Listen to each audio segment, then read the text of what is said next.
Tina Lynn, you're first. Tweety, welcome in. The tea is hot today. I had to come early, y'all. Ah, now we go lay down. Andrea, hey love. Murph K. Mel, hello. Lindsay. Fuller, welcome in. Oh, here it is. Almost forgot the lotion. Ash, Missy V, how are you, Andrea? Sweet tea has joined. Bless Stacy. Welcome in, everybody. Thank you for Daily Heart Me's. Tap the screen. Hold, please. I'm gonna go put the dogs up because this tea is. I don't want to burn myself. I know. How are you, beautiful? Stunning. Stacy. Oh my God, I haven't. I know I have missed you. Where have you been? Well, I was off for a little while too, but we're all back, and that's all that matters. Okay, don't always. I'll keep it down so you don't get in trouble. If your boss comes by, if your boss comes by, let me know. I'll handle it. Got you, girl. We're back. Let me go put these dogs up so they don't burn me while I'm spilling this tea. Okay, come on, let's go. Come on, man, Nala. Come on, come on. I know. Gotta go. Good girls. Good girls. Go. Here I come. Just a good day. I'm back. Honey, it is hot outside. Hi, Jamie. It is too hot. I had to go live inside today. Thank you.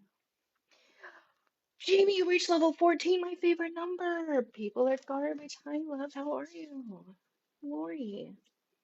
Some people are garbage, and we're going to talk about them today. Okay. Are you guys having a good weekend?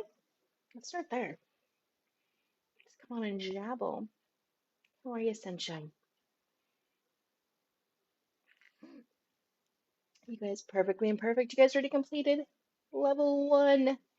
Carrie, hi guys. Hello. Uh-oh, 6. Thank God it's not 3 6. Are you guys having a good Saturday? I know I'm on early. No way, you got a new puppy last night? Yeah, I don't do the heat. I was setting up outside because the shade came in and I was like, this, it's still hot. Mm-mm. I'm going in the air conditioning. That's exactly what I'm doing. I'm gonna sit in the air conditioning because that's bullshit. And again, the tea's hot, so Guppy, it's great to see you as always. I've missed you, buddies. Hi, Mama Bear. How are you? From San Antonio.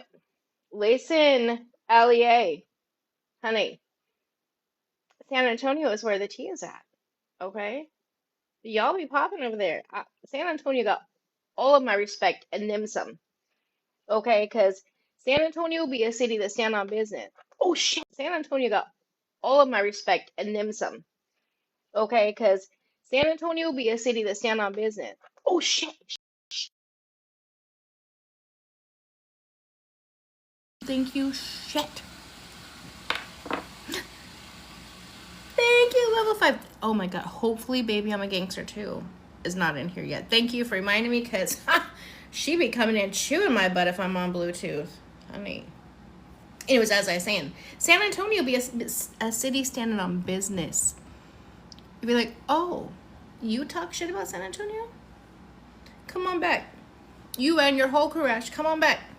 We got something for you. So, my hat's off. Loyalty to San Antonio. Nancy, you leveled up as well. Congratulations.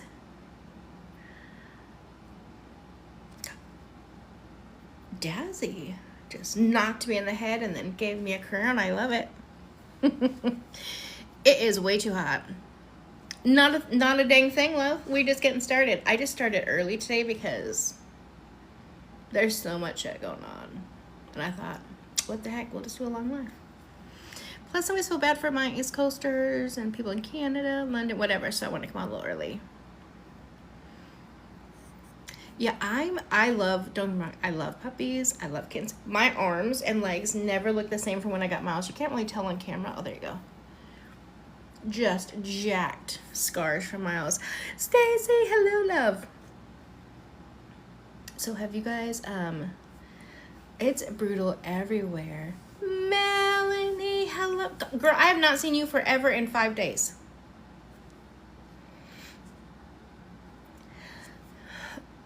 Have you guys been seeing all the drama? Yeah, I know. That's why I try so hard to, when I can, to come on early. I know, I guess. I'm like, dang, Mel, been busy. I haven't seen her forever. Carrie! I think you missed the part. There was absolutely not perfectly imperfect. That means that the snake, that's their house. Pack your bags. Where do you want to go? I mean, this is the prime opportunity. You can choose wherever the hell you want to go, because that house now belongs to the snake. I can't even speak straight. A snake just crossed my path the other day. I'm traumatized. I need therapy. I don't even drink. I need to take like 5 shots. Absolutely not. I can't do it. I don't do snakes. If I never scream, can I get it? Stacy, I literally just said this. I said, come August, when all of the court stuff is over, I'm done talking about. I'm going to see it through. I'm going to see it through the court stuff, and then I'm done. Hold on. What did you just say, Casey? You have a 5-foot snake in your garbage? Oh, hell no. Absolutely not. That's the snake's garbage. He owns the garbage. I'll pay the bill for him. Go ahead. Have it. That's your garbage. A 5-foot. I'm 5 foot. Oh, no. Oh, no. Grando, hi, love. Queen Bee in the house. Nope, that's his. That's their garbage. Oh, garage garbage. Listen, I can't even. Okay, listen. Y'all thought I was kidding.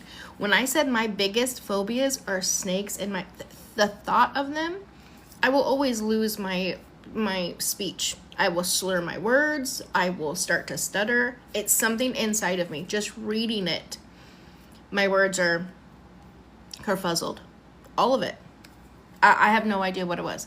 That snake the other day that just ran across me, well, he didn't run. What did they do? They slither. Was like this big. I don't care. I swear to God, I had another heart attack. I might have shit myself. I don't even know. I don't know. I was terrified. I still don't walk that way to my house. There's a path right from my daughter's house to my house. Or you can walk all the way around the property and go down. I walk all the way around. Now, granted, the snakes could be over there too. Don't matter. Boop.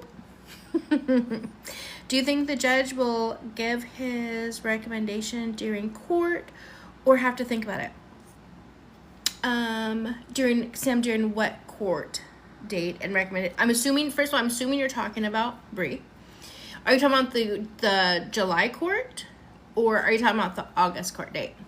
Let's just dive in. Let's dive in. Let's do it. Let's get started. You guys ready to get started? Let's get started. Diet Coke first. So the custody will all be handled in August. They have a 4-day trial in August. Hi, Jen. I know I even did my makeup today, the whole night. I was like, I gotta get ready for this. Literally, Stacey. No worries. She won't pay attention to anything the judge says anyways. So this is what will happen. So July's court date is a 1-day yours, right? That is an evidentiary hearing. That's where they'll bring all of the discovery, all of their evidence. Everything will come in July. Then in August, they have a 4-day trial. That is where custody, move away, all of that stuff will be granted. Now, again, I always have to say, this is purely my opinion, right? I live in a different state. I don't know California laws and or rules. What I can say, though, is judges do not like to be lied to. Judges do not like to be made a fool of.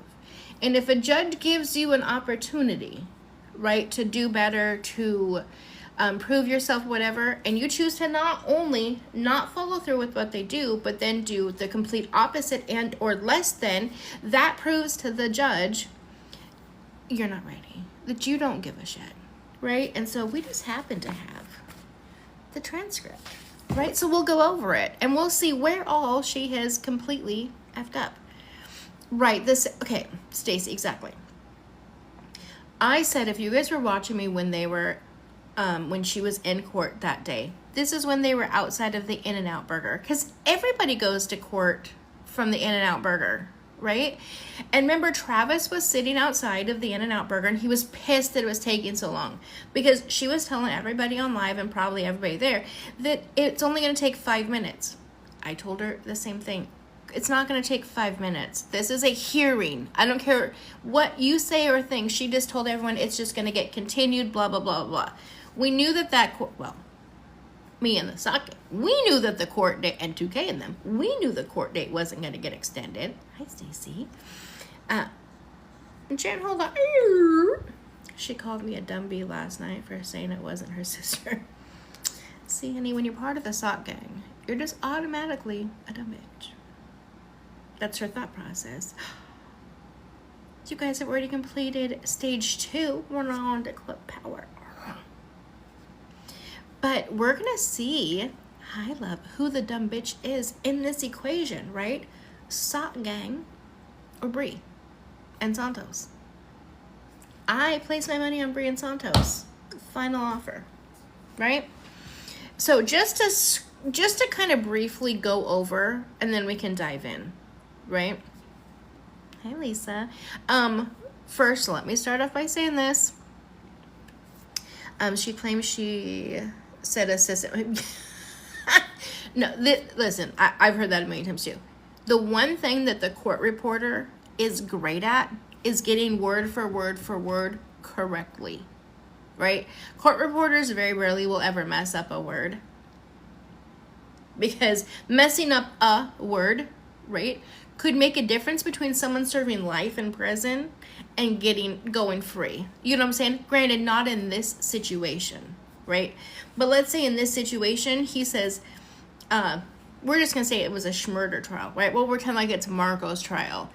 And Marco says, no, I was with my assistant, instead of saying assailant or whatever. You know what I'm saying?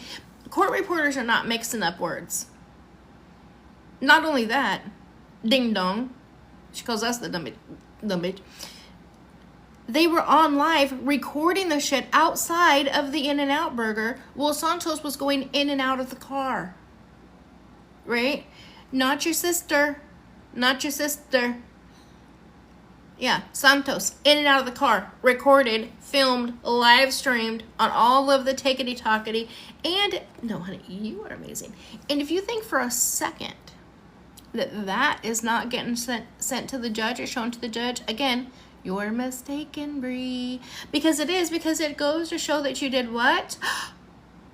Lied. You lied to the judge. You lied to the court. What does a judge hate more than anything? To be lied to. Yeah, absolutely. She is her own worst enemy. I said that on my very first video I ever did. I said she is her own worst enemy. Shelbs, not the Shelbster.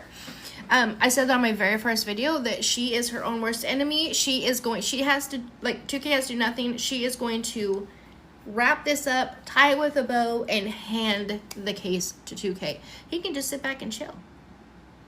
Yeah, he also admitted that he recorded it. Against the law. Can't do it. I'm like, oh, please release it, Santos. Please do us all a favor, release it. Oh, back to what I said. You guys, because they like to come in here and watch and report, right? So you guys never have to give me, unless, of course, you want to. It's always appreciated. But besides that, just if you guys can keep tapping, send me your daily heart me's if you have not already, because we're going to dive in. We're going to talk about it. We're going to break down the transcript, which I have right here, and we're going to go over all of it.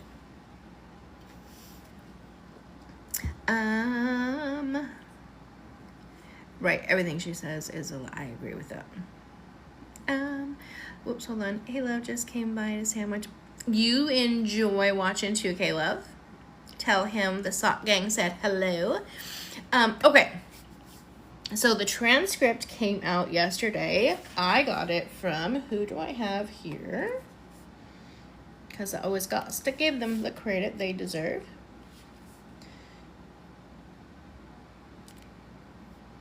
Tea-Droppin' Mama, a friend of the sock family, the Tree-Droppin' Mama here. So make sure you guys follow Tree Doppin Mama, because she has all of the she had the transcript, and so we're going to go over that. Issue at hand. What is the issues at hand?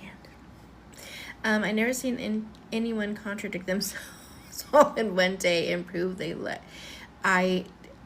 she is a master at it. Of course you can ask a favor before we start. Can we throw in the fact too, though, that her page got banned today? Boop, boop, boop. Isn't her and the Shelbsters, aren't they the one, not Shelb, sorry, her and the, Shelby's name just popped up.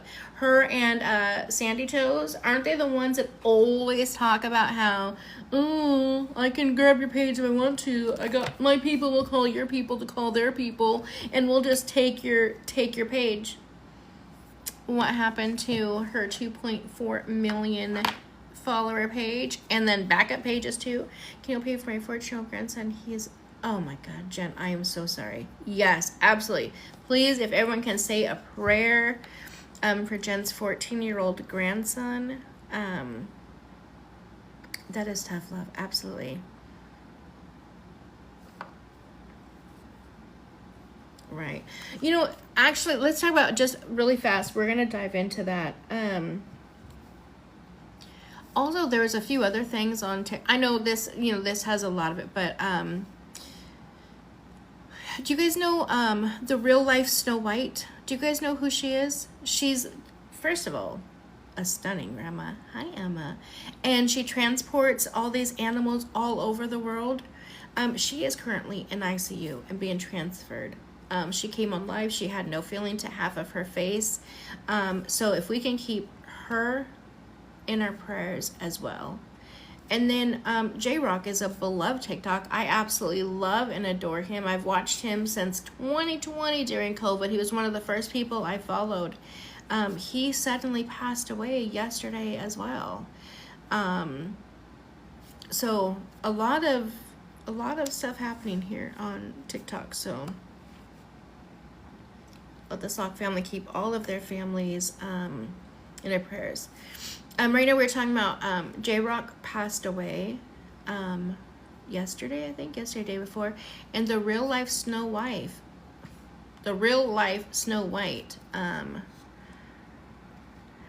Yeah, I just saw Tammy. I was wondering what happened, because he is in such great shape. Not that makes a difference, but apparently he was walking to his car and collapsed. So I don't know. And then Jen, our beloved Jen, Sock member for life early on. She's been a A1 day one supporter. Her 14-year-old grandson is currently in ICU. So if we could please keep her in our prayers too. Yes. Oh my gosh, what is her name? Hold on. The lady she's another creator. Michaela Raines, unfortunately, took her life earlier this week. And so, again, if we can just keep everybody in our prayers, that would be absolutely great. Yeah, that's a lot. That is very, very heavy. So, I hate to switch from that to this. So, let's, Big Ange. Wait, what happened to, wait. Are you talking about Big Ange from 90 Day Fiancé? What happened to Big Ange? You talking about Michael and Big Ange from 90 Day Fiancé? Not me. I'm big, but wait, I'm just waiting for clarification. Timu, Big Ange. Timu, Big Ange. I don't know who that is. I mean, because I know that there's a Big Ange from, there was a Big Ange from, oh my gosh, your husband's uncle passed away yesterday. There was a Big Ange from, Mob Wives or whatever it was called. Oh, okay. So, okay, I was thinking when you said that, I was thinking the, oh, Timu Big Ange was her name. Oh, okay. I don't know her name. But again, prayers up to her, to J-Rock's family, to Jen's 14-year-old grandson who's in ICU, and the real life Snow White, who is currently in ICU. She's actually getting airlifted to a different hospital. Right, that's what, Amanda, that's what I was curious, because I knew she had passed away several years ago. Yes, the Rains person, the one that does the thing, yes. So she is a autistic creator who saves foxes and other animals. Hi, Brittany. And apparently that is why she is no longer with us, is because of massive bullying. Yeah. Okay. Well, let's try to. Wow. Let's try to. Yeah, that is a lot. Let's try to move on. We went from high energy to quick. Wow. All right. So let's move on to. It's hard to transition from that. Oh, also Tanner also passed away. No, Jen, don't be sorry at all. Tanner and I can't think of his wife's name. He passed away. He had cancer for a while. His child was born 42 days before he passed, which is a blessing that he lived to see his baby his baby was, or he was able to stay alive long enough for his baby to be born and have that 42 days. And then he passed away. So yeah, there's just been a lot on the TikTok streets. Absolutely a lot. Hi, Lolita.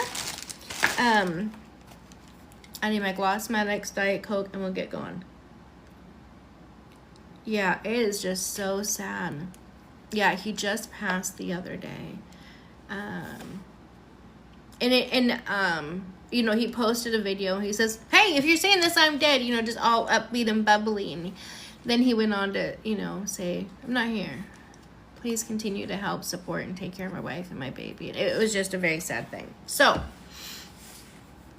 I guess a good way to segue that is life is precious and life is short. And when you are blessed enough to be healthy, right, and have a child, or multiple children, or families, or whatever, why are we so free? Oh my God, that's a blessing. Their GoFundMe is up to $780,000. Oh, that's such a blessing. I can wait. Okay. Make sure you message me, Lolita. Like after live. Because I'll always say in the middle and I'll screenshot it and then I'll get busy and I'll forget.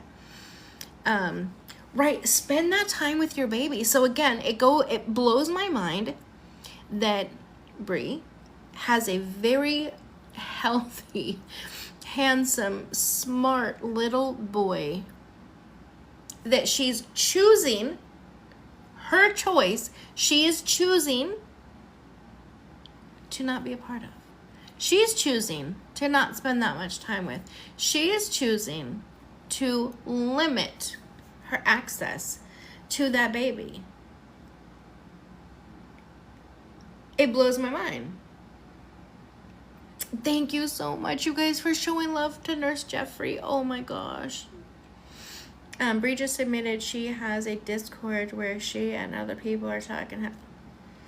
You guys, nothing will surprise me. She has no...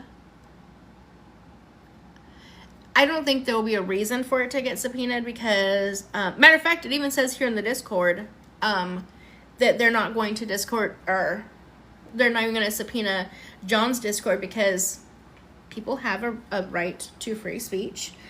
There's no way to verify who is saying what. They're not running IP addresses on absolutely everybody for, I can see, for a custody case. If it was a criminal case, that may be something totally different. But they're all over. Okay, let me look real fast. So, Blackwood, are you talking about the transcript docs or different court docs? Man, I went outside to try to set up, and my allergies said, "No, ma'am." The transcript, okay. Yeah, it just blows my mind. So she has complained, right, and said that she doesn't get to see the baby that much. First, it was because I'm confused why she wanted to be tagged in them. Tagged in what, love? Thank you, Tabs. Lost my train of thought.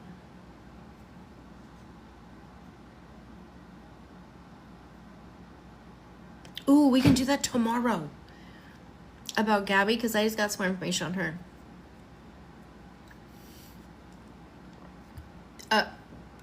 Yeah, Tahoe, I'm right there with you. And to be honest, I think she knows it too. See, Bree's not dumb. She's not dumb.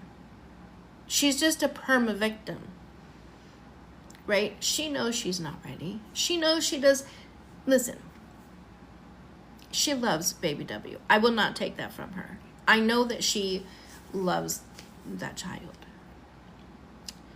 I just also know that she knows that she is not ready. I think if it was a girl, I think there would be maybe a different bond. I don't know. But she's not grown enough. She's not mature enough to say, I'm not ready. I'm not ready. John, I'm glad that you have stepped up and you've changed and you're ready. I'm not. I need some time. Can you take care of him? I'm going to be back. I'm going to get myself together. When I get myself together, please just have that door open if he wants it, baby W wants it, right? Because that would be a mature mom. That would be a mature response. But she's not. She's going to have to be the victim. She was not expecting the transcripts to come out. She was not expecting that. Because in the transcript, not only does the judge say they want her to have more time, because they agree with what I said, is that minimalistic amount of time is not enough, right? She needs to spend as much time supervised as she can to build that relationship and learn as much as she wants. I sent the brief video. Oh, yeah, I know. No, yeah, that person's long gone. Yep, we are just starting.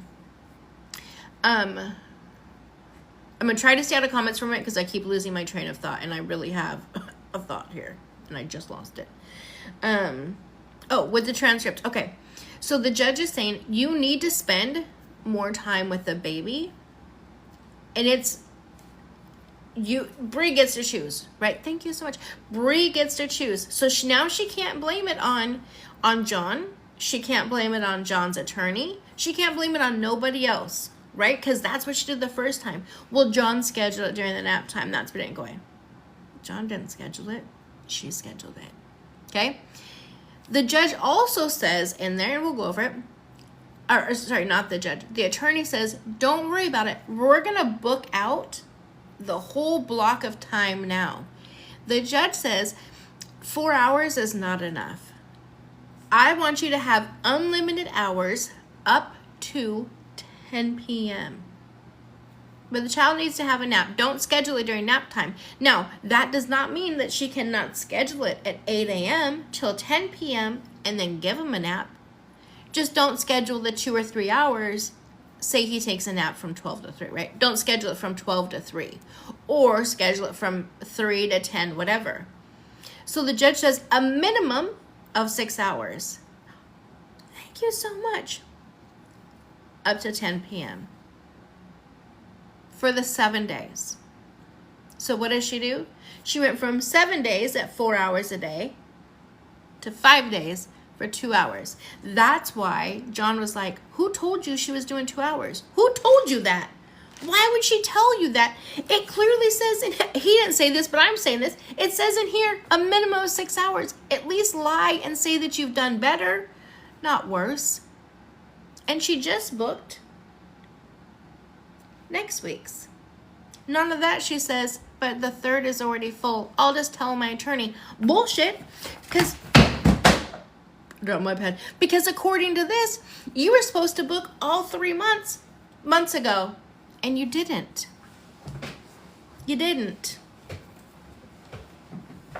Oh, God. Oh. Why must my daughter have a tall table?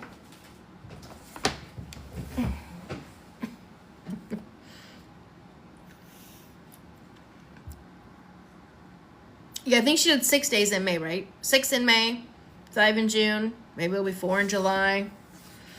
Disagree with which part? You just hopped on. We're really just getting started. I'm just kind of going over driller. We're just kind of going over my interpretation of the court docs. I think only 5 in May. I'm pretty sure she did 6, but who knows? I don't know. I'm not keeping track. Oh, dang it, I missed it. And now she's complaining it costs more to do. Of course, because it's a holiday weekend. The transcripts have come out, so we're gonna go over the transcript. Oh wait, let me see, cause oh shoot, dang it, my grandson just hit a ball. I can't see it. You're the best. Okay, I'm trying to see though. I'm not sure if I can get into it in here and not on my phone. And I can't go live on here because use another account. Okay, hold on. Let me see if I can do this. Hold on.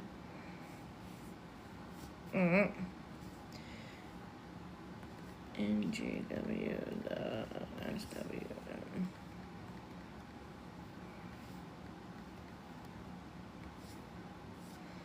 Shit, what's my password?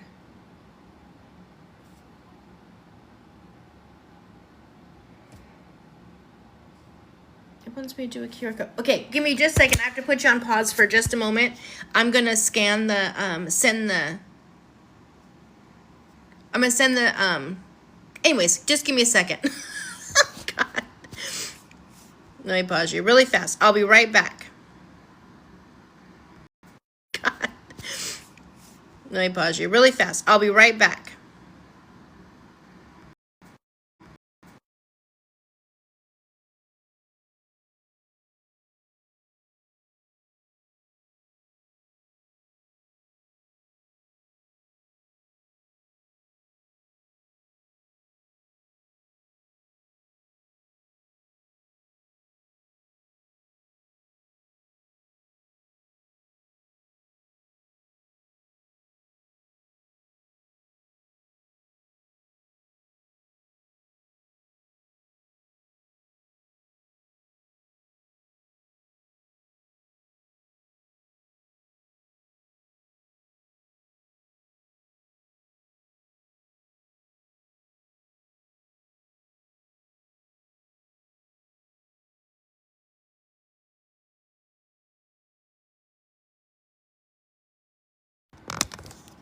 Okay, now let me see if I got this. Because this will be so much easier if I'm getting together, people. Not you, me. Gmo.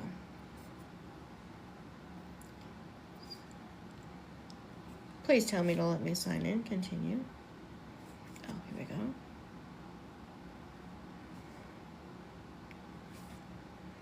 Okay. Black Widow Mama is the best. Don't switch. Okay. Thank you so much, Black Widow Mama. Oh, wait. Can you hear me now? Can you guys hear me? Can you hear me? She knows what.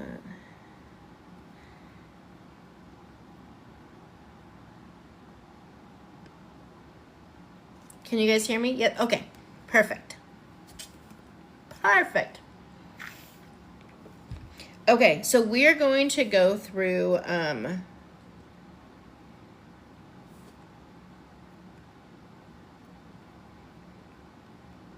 no, this is the oh no, that's right. Okay. Are you guys ready? So my head's gonna be down because I'm gonna be reading the transcript. Okay. This is the reporter's transcript of the proceedings from May 2nd. Yeah, if you can't hear, go out and come back in because since sometimes when I pause, that will happen. And then we'll do breaks in between and I'll explain. We'll talk about it. Okay. So, the court. All right. So, we are on the record in the Giese versus Olson matter. I am pronouncing it right. Is it Geesey, sir? Yes, ma'am. Hopefully I'm saying it right. The court. Okay. May I have appearances, please? They go through and they do appearances. The court, they say the court, or the thing. I appreciate all the parties here. You know, I was reading everything last night, and I had a crazy busy calendar this morning. And when I took a moment to look at the file again, I looked, there were about 200 pages, plus or minus, of documents that have since been filed. I did my best, but I'm not that fast. So, and I understand the time constraints. I do. I think initially my understanding, and I'll always hear from you, Miss Budnick, and if you want to respond, Miss Fonseca, that is Bree's attorney. Okay.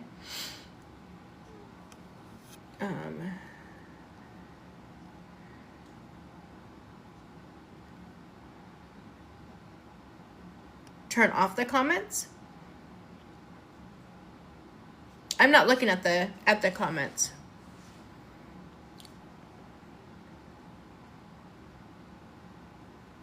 But do you guys need me to turn them off for a reason?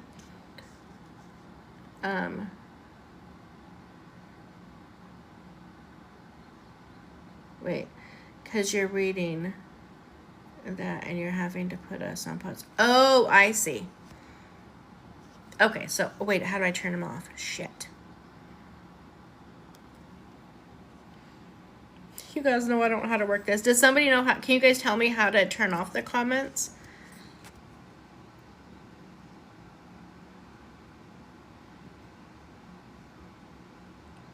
Well, some people say they like it.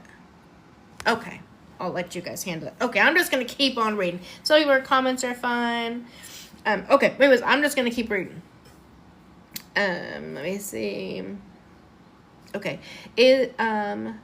there was a request because there's a move away. This is what I want to show you guys on how I can tell you the reporter did not mistake sister for assistant, because they put every single word in here. She says, was a request because there's a move away order. She puts every word that she hears into there. So if she was just phonetically changing it, she would have said, is there a move away order? Right? She puts every word she says. Okay. There's a DVRO. There's an evidentiary hearing.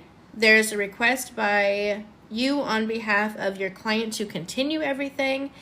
And I did not want to do it ex parte because I wanted to give all the parties an opportunity to be heard. So, have you met and conferred with Miss Fosnick about the continuance? Miss Budnick, yes. And that is why we are all remote this afternoon. The court, good. Miss Budnick, my understanding when we appeared in the buddy court to be on Monday the 21st was that respondent, which is Bree, was exercising her right to a continuance of the DVRO matter. Because that wasn't our home court, that request date, really, the date for her to make that request was tentatively set for today. Our understanding is she would be making a request for a continuance in front of you, and then we could schedule the continued hearing date based on your calendar and our calendars. Given that restraining order had influence over the custody issues, we understand that the custody request will trail out the restraining order, and that's our belief anyways as to how the court would proceed. And so Ms. Fusnick and I did exchange emails. I confirmed with her that this was her understanding as to what we were going to do. My client obviously is in Texas, so I told him not to fly in. Let's appear remotely. We're not moving forward today on anything substantive. I would object, though, to the substantial ex parte declaration that was filed yesterday evening as being untimely, and ask that it not be considered. I have not had a chance to review it all. It's 100 pages almost from my recollection. But in any event, I don't know that it's necessary anyways, given that we're all on the same page as to what's happening today. The court responds, well, I'm going to let Ms. Fosnick respond in a second. But I will say this. If we are continuing things, I'm not going to make any ruling regarding striking or considering something, because hopefully between now and the next court date, hopefully between now and the next court date, you'll have the opportunity to review everything and that everything that's been filed and respond accordingly. Ms. Budnick, this is her talking now. So just so I'm clear, my understanding was it was a supplemental declaration filed specifically in request to Ms. Fosnick's ex parte motion to continue and consolidate the DVRO and the move away order. So because that is going to be resolved today, my declaration would have no relevance to anything further. Didn't the judge just say that they weren't going to discuss that today? But we continue. If I am incorrect and that declaration was intended to be utilized in any kind of evidentiary capacity for the custody or the move away order or restraining order issues, then I agree with Your Honor. I will have time to address it appropriately before the next hearing, the court. All right? Let me hear from Ms. Fosnick. So are we all up to date real fast? Can you turn the comments back on? We'll go back and forth. I'll go into breaks. So is everybody on that? We're all on the same page right now. Thank you guys for 41,000 likes so far. Is that a like? Yeah. They can swipe it when they want them off. Oh, okay. Bree's lawyer's name is, Fonseca?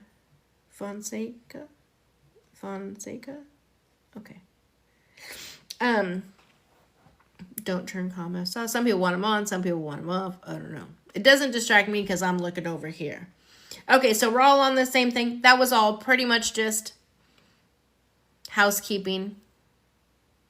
Yes, you should. Okay, so I'm gonna keep going. Now I'm gonna overthink it. So I'm just gonna say Miss Fonseca.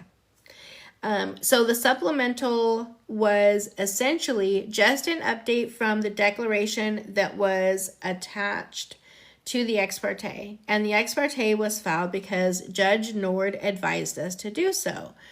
As counsel just explained, he said, I can't, I don't have any control over 2C's calendar. She's your home court. So please file an ex parte if you want the continuance at the upcoming 5-2 hearing. But he did say he would make the note in the minute order about the continuance that you mentioned in the beginning, and those which we disclosed at the last hearing were our subpoenas. The subpoenas were already issued the day after we left the court when we were in front of Judge Nord. They were personally served on the law enforcement agency today. Today was the first day for personal service. So he did put that little note. So he did put that little note in the minute order for us. But that was the reason for the ex parte filing. Got it. But in the ex parte filing, he also said he wouldn't rule on this and the ex parte order because he's not our home court judge. Was a request of you, I guess, that this was the order that came out of the 24th, thank you guys, the 24th regarding the supervised visitation. This is the court. Right. Hold on. Wait. Judicial assistance. She needs to slow down. The court. Sorry. We do have a court reporter. So if I could ask, we're very lucky to have a court reporter. So please slow down. So there is a lot here. Okay, so again, right? So here she's saying, we have a court reporter, slow down, because she has to get word for word, right? So again, she did not mix up a sister and assistant. Didn't happen. So there is a lot here. So I wasn't going to ignore the visitation issue because I know that's swirling. But there's just a lot here. I want to break it down in manageable pieces. So I just want to address the initial issue that I'm just going to call it, because I keep seeing people put the names in here phonetically. I'm just going to call her Miss Budnick, and then the other one I'll say Miss F, because I keep saying her name wrong. That Miss Budnick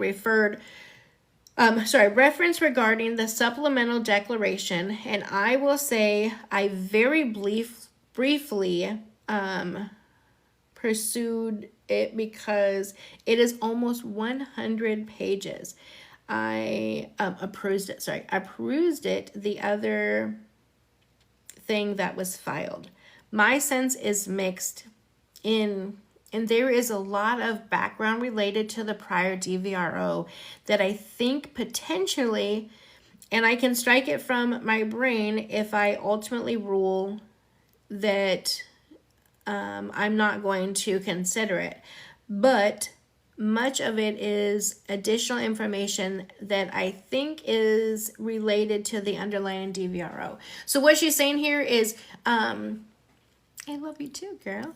What she's saying here is that she remembers some stuff from the past DVRO, and she's going to strike it from her brain or her memory. She's not going to utilize it when determining this factor as we go in, right?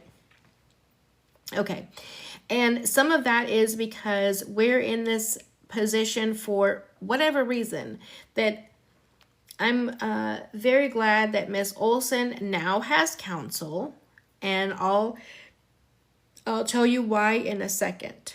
But, we didn't hear from Miss Olson at the last court hearing, and I think the hearing before. So she missed 2 court hearings. So my sense is, at least from your position, Miss F, is that her voice has not been heard as it relates to some of these matters. And my sense is filling in the details there, which we cannot do, right? So I will, I'm reading it verbatim, word for word. So this is not just me saying, and doing the pauses. I'm reading it phonetically. I'm doing the pause, I'm reading it phonetically, okay? So I will, if it were just filed this morning and we were relying upon it, I agree with you, Miss Budnick, because I certainly couldn't read it in time, and I'm not sure Miss F could either. But since it sounds like we're going to put this over, I'm going to deny the request without prejudice. I mean, obviously, you can renew it then. I'm going to read it between now and then. Let's just talk about the ex parte or the request to put what sounds like everything over. Cassie, we're reading the transcript from the 5-2 court date. This is everything that happened in the court date. This is the judge and the attorneys going back and forth, okay? So my sense is we have kind of a pending move away, And today were theoretically was supposed to be the evidentiary hearing on the move away. Am I correct in this regard, Miss F? Miss F? Correct. On the restraining order and the move away order as a combined hearing. The court or the judge. So regardless, I don't think whatever we're going to do. Sometimes it's hard. Okay. So regardless, I don't think whatever we're going to do, we're going to finish in one afternoon, whether it's the restraining order or the move away order. So even if we're going to do some of it today, which I don't think we are, my sense is we need at least probably 2, if not 3 afternoons. So that's one issue. I will get a date. But I recognize, given the court's calendar, obviously DV has precedence. We're going to try and find some dates. But we do have to... Oh, shoot. No! Oh, my God. It's backed out. Hold on. Sorry, guys.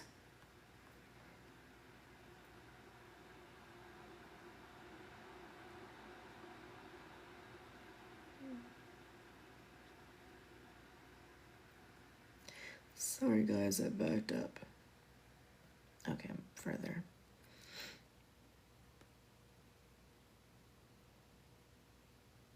Okay, here we go.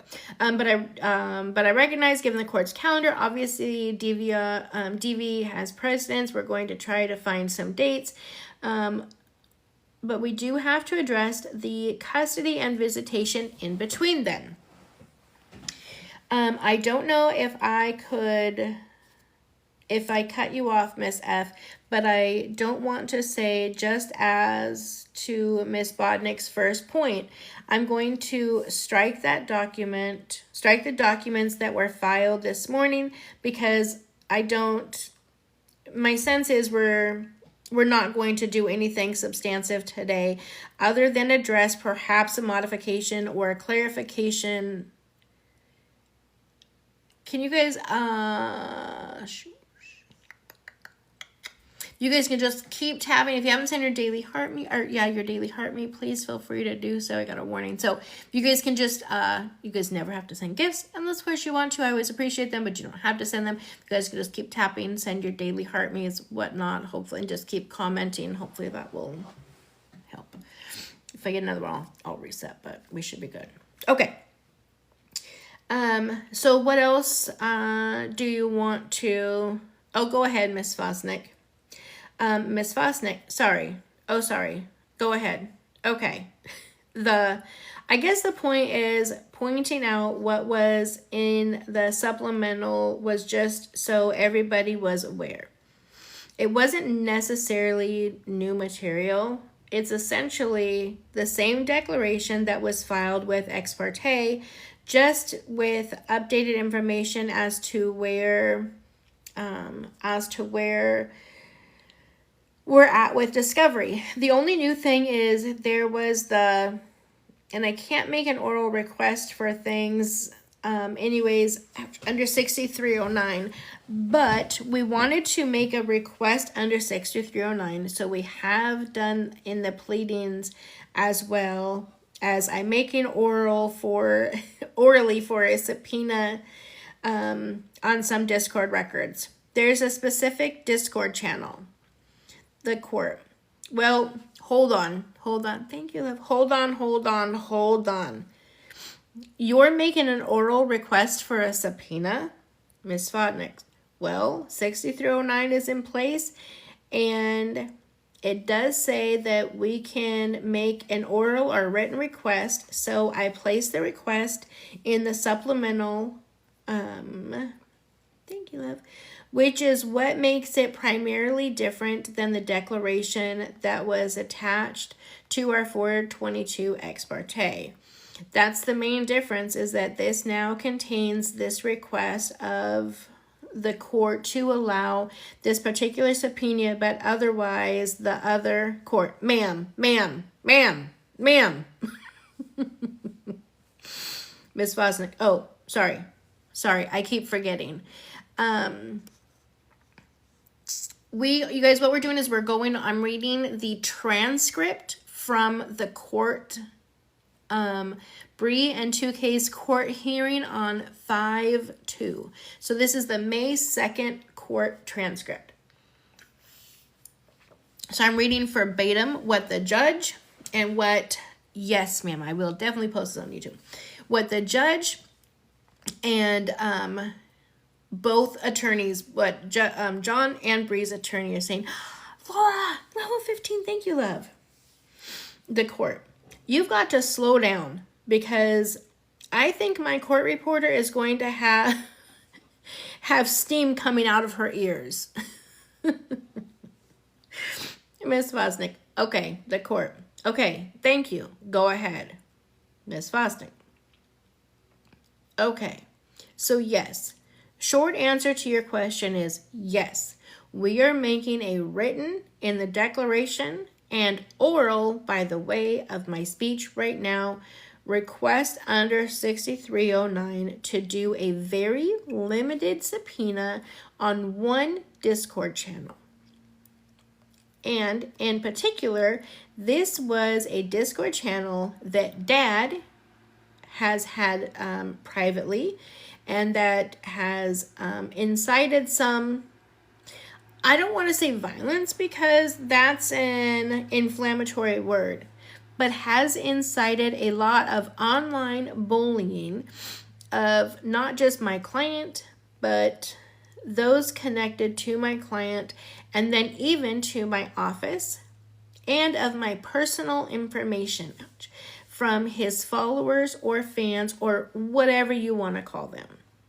So because the restraining order is essentially based on the opposite, that my client is the online bully, and that's why Dad needs this restraining order, because she's bullying him and those in his inner circle. This Discord that was recently leaked, that again, Dad is, I guess you could say, is like the manager or is in charge of the Discord. He has been encouraging and suggesting to these followers to do not okay things under the Restraining Order Act. So we are asking for a limited subpoena to Discord. I would say from the month that my client announced her pregnancy. Sorry, I don't like to go offline, but she's asking for a limited subpoena from the Discord for the month she announced her pregnancy till current. That's almost 2 years. That's not limited. What? God. Yes, it was. Okay, let me see here. But that's when the online disparaging really took a turn for the worst. That was September of 2023 through present. And again, we named the name of the Discord channel. So we don't want all of his Discord channels or relationships that he has. It's just this particular one where he was encouraging fans to do things that were not okay to my client and those that were connected. Let me turn my request off. Sorry. Oh my God, I just did it again. God damn it.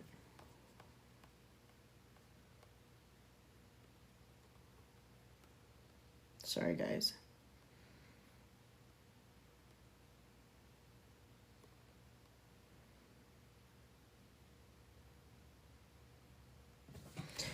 Sorry.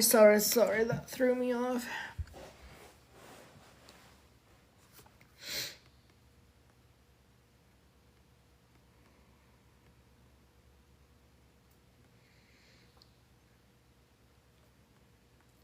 I'll remember what page I'm on moving forward, guys. Sorry. Okay, here we go.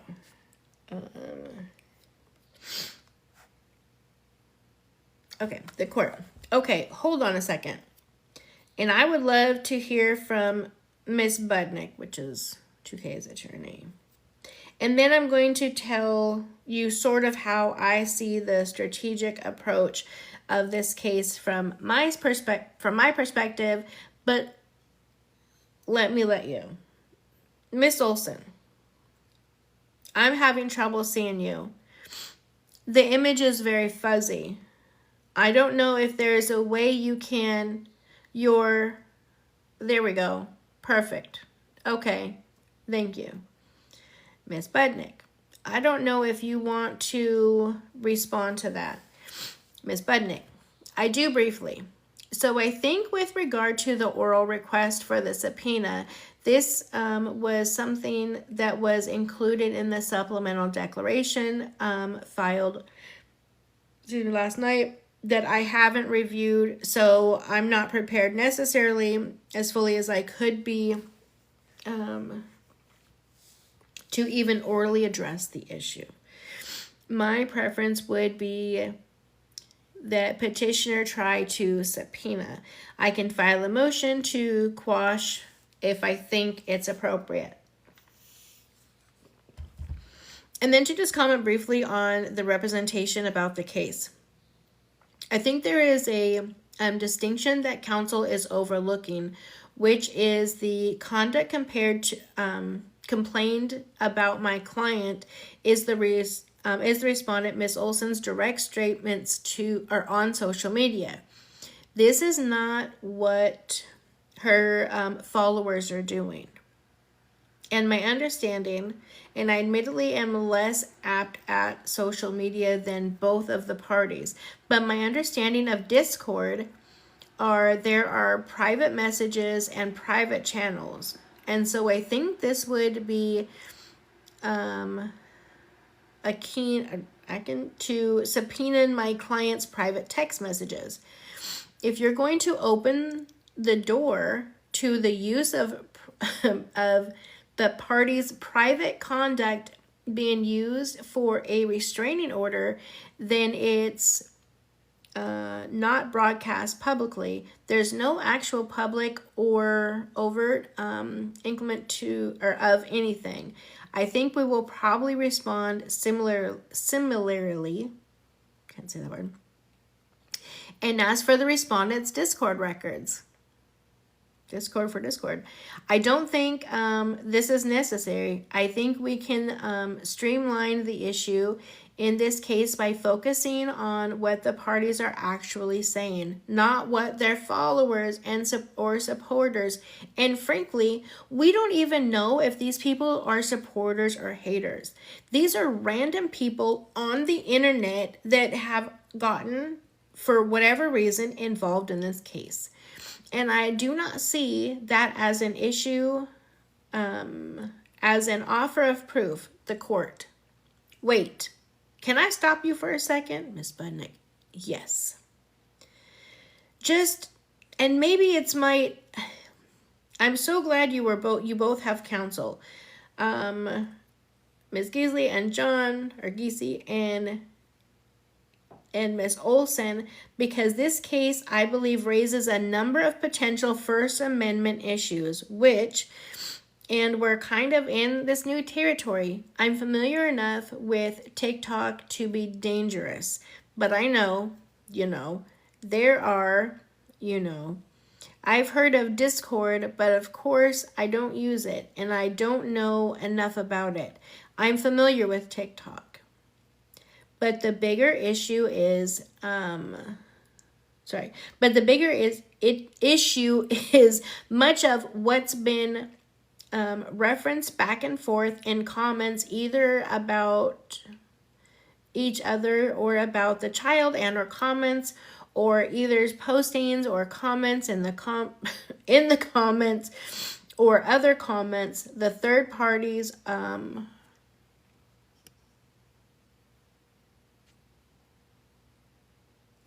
Sorry, had to do a puzzle. I just said comments like 87 million times in a row. I'm going to finish this section and then we're going to talk about it. Just finishing up 12. Posting comments and comments. Oh my God. And then we have the old issue with They're not even subject to this court's jurisdiction, those other people, because they're not before me and I don't even know where they are. So really fast, let me just back up a little bit. So Breeze, we're right now we're going through, we're reading the transcript. It's 88 pages. Okay. We're reading the transcript of the 5-2 court hearing between John and Bree. Now, I don't know why Bree's attorney is trying to bring in Discord. Discord is, you have no clue who's in there, what they're saying. Absolutely nothing. You guys haven't really missed a whole lot. We haven't got into the goofy stuff or the good stuff. Right now it's just been kind of like housekeeping. It's only talked about them wanting to bring in Discord, which again makes absolutely zero sense. I have a Discord that I really don't have a Discord because Chelsea, my beautiful Chelsea monitor, she created it for me and she kind of does it for me because I don't know how to use it. So God forbid this was to ever happen and they called in a Discord. I have no clue what's happening over there, right? Thank you. Appreciate you, Laura. Okay, so I'm going to keep going, but I just wanted to kind of explain where we're at. Right now we're in housekeeping. We're about to get to the good stuff. Okay, so this is still, we are still on the court that's talking. This is all the judge, okay? And then there's the issue of, it's my understanding, really fast, for those of you that are just coming in, I'm reading this verbatim, word for word. So there's a lot of breaks, repetitive words, words that don't make sense together, all that kind of stuff. Because again, she reads it word for word. Yes, and if you guys could please make sure you tap the screen. Thank you, Texas Girl. Send your daily heartmates if you haven't. You guys never have to send gifts, but if you'd like to, I so appreciate it.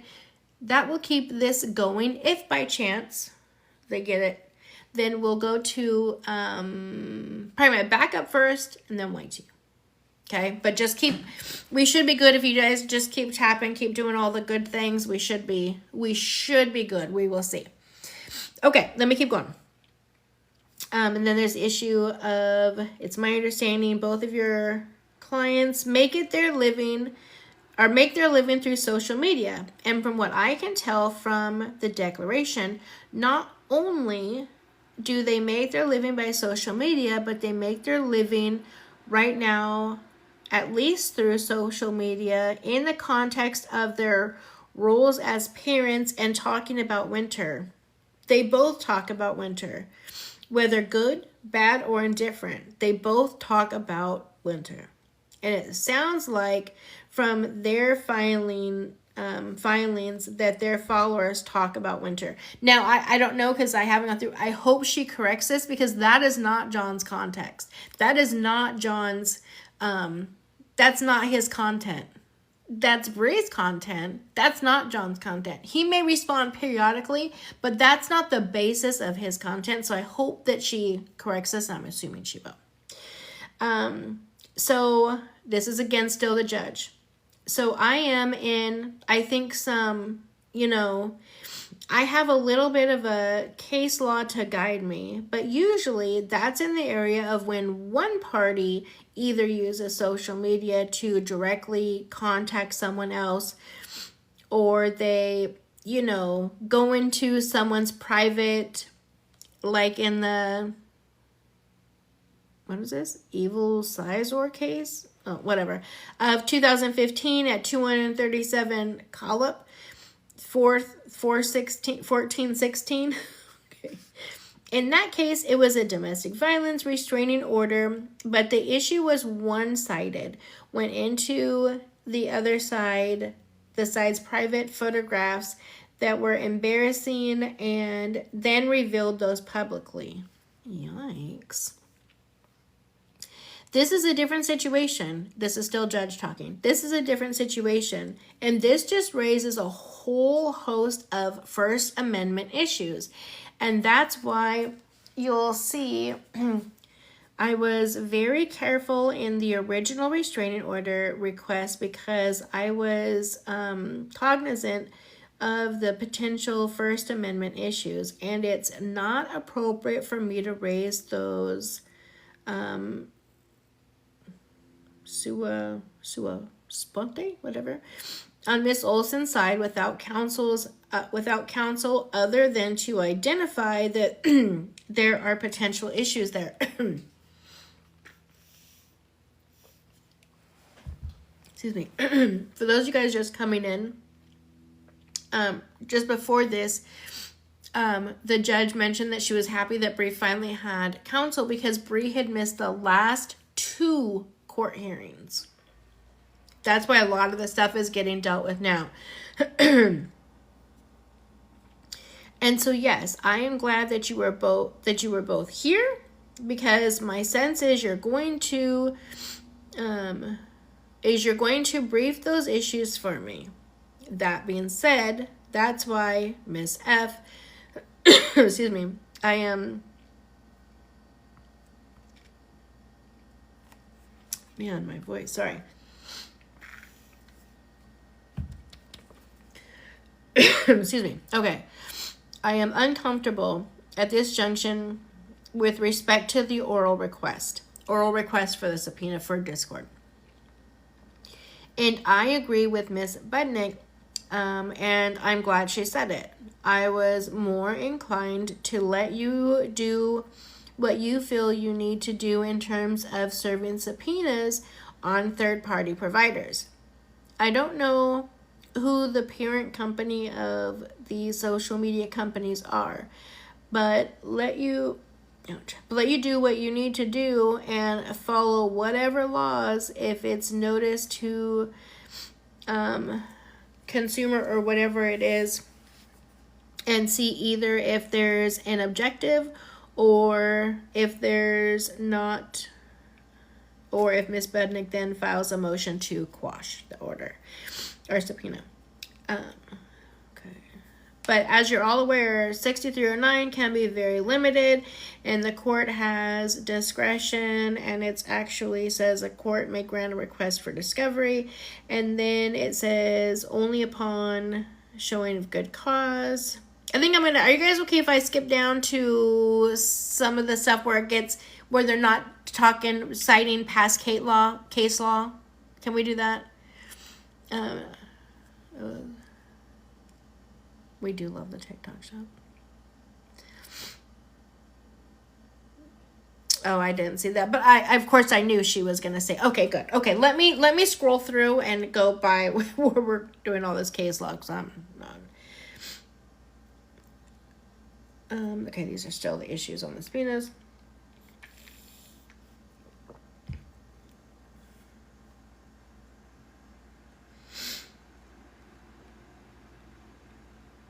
And just correct me if I'm wrong.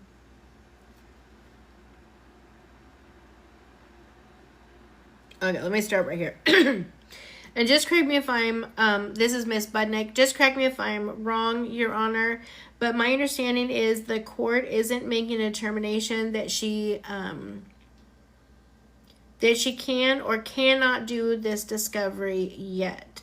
She can attempt to serve the discovery. I can raise whatever objections or issues I want in a motion to quash. And then the court will hear it in a connection with whatever motion I file. If we oppose the discovery, we may allow it. The court.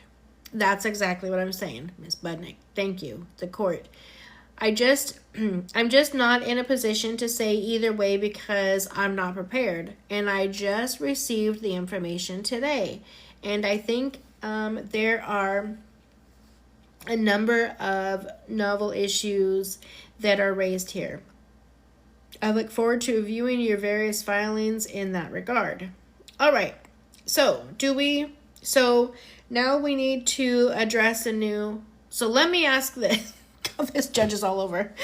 So let me ask you this. Well, I think it's, whoa, calm down, Tiger.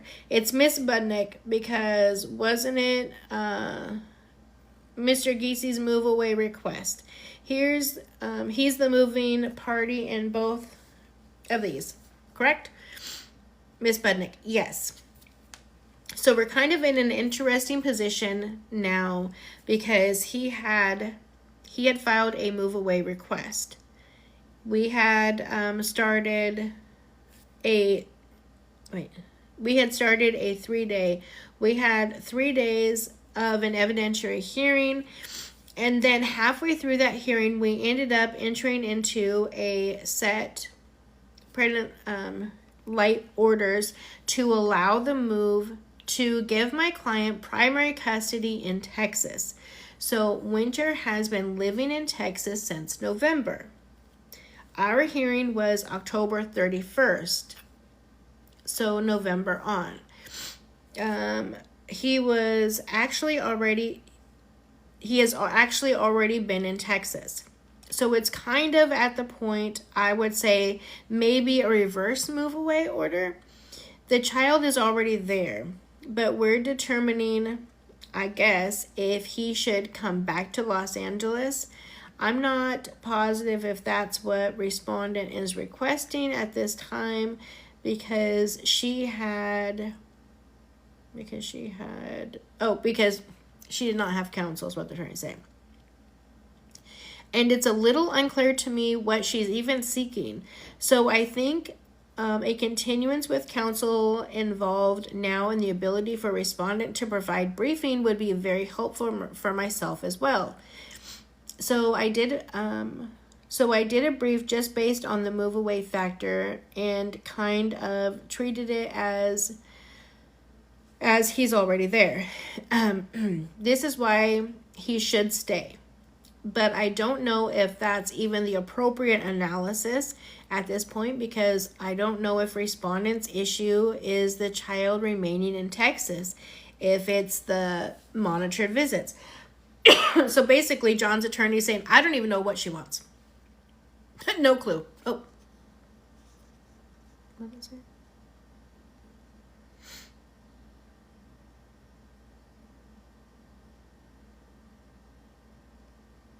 Did I get a warning? Oh, I don't know. Basically, they're saying right now we don't have a clue as to what exactly she wants. What is Bree requesting? So I would benefit from additional briefing and whether we treat this as, a move away to Los Angeles at this point, or if the issue is more just timeshare, the courts. Miss F, do you want to respond? Miss F, I think I wrote out kind of a Brianna's goal in the DV 125, and I understand that everybody might not have reviewed the full packet yet. Well, yeah, because you gave it to him yesterday. Thanks, love. The one that was filed alongside my declaration yesterday. But ultimately, the goal would be shared custody. We do not have any information that the parties are going to be living in the same city anytime soon. My client understands that she's going to have to work her way up from the bottom to get to an arrangement like that. And right now she's on supervised visit, so she understands that it's going to have to be supervised. Judicial assistant, slow down. Miss F, oh, I'm sorry, the court, yeah, slow down.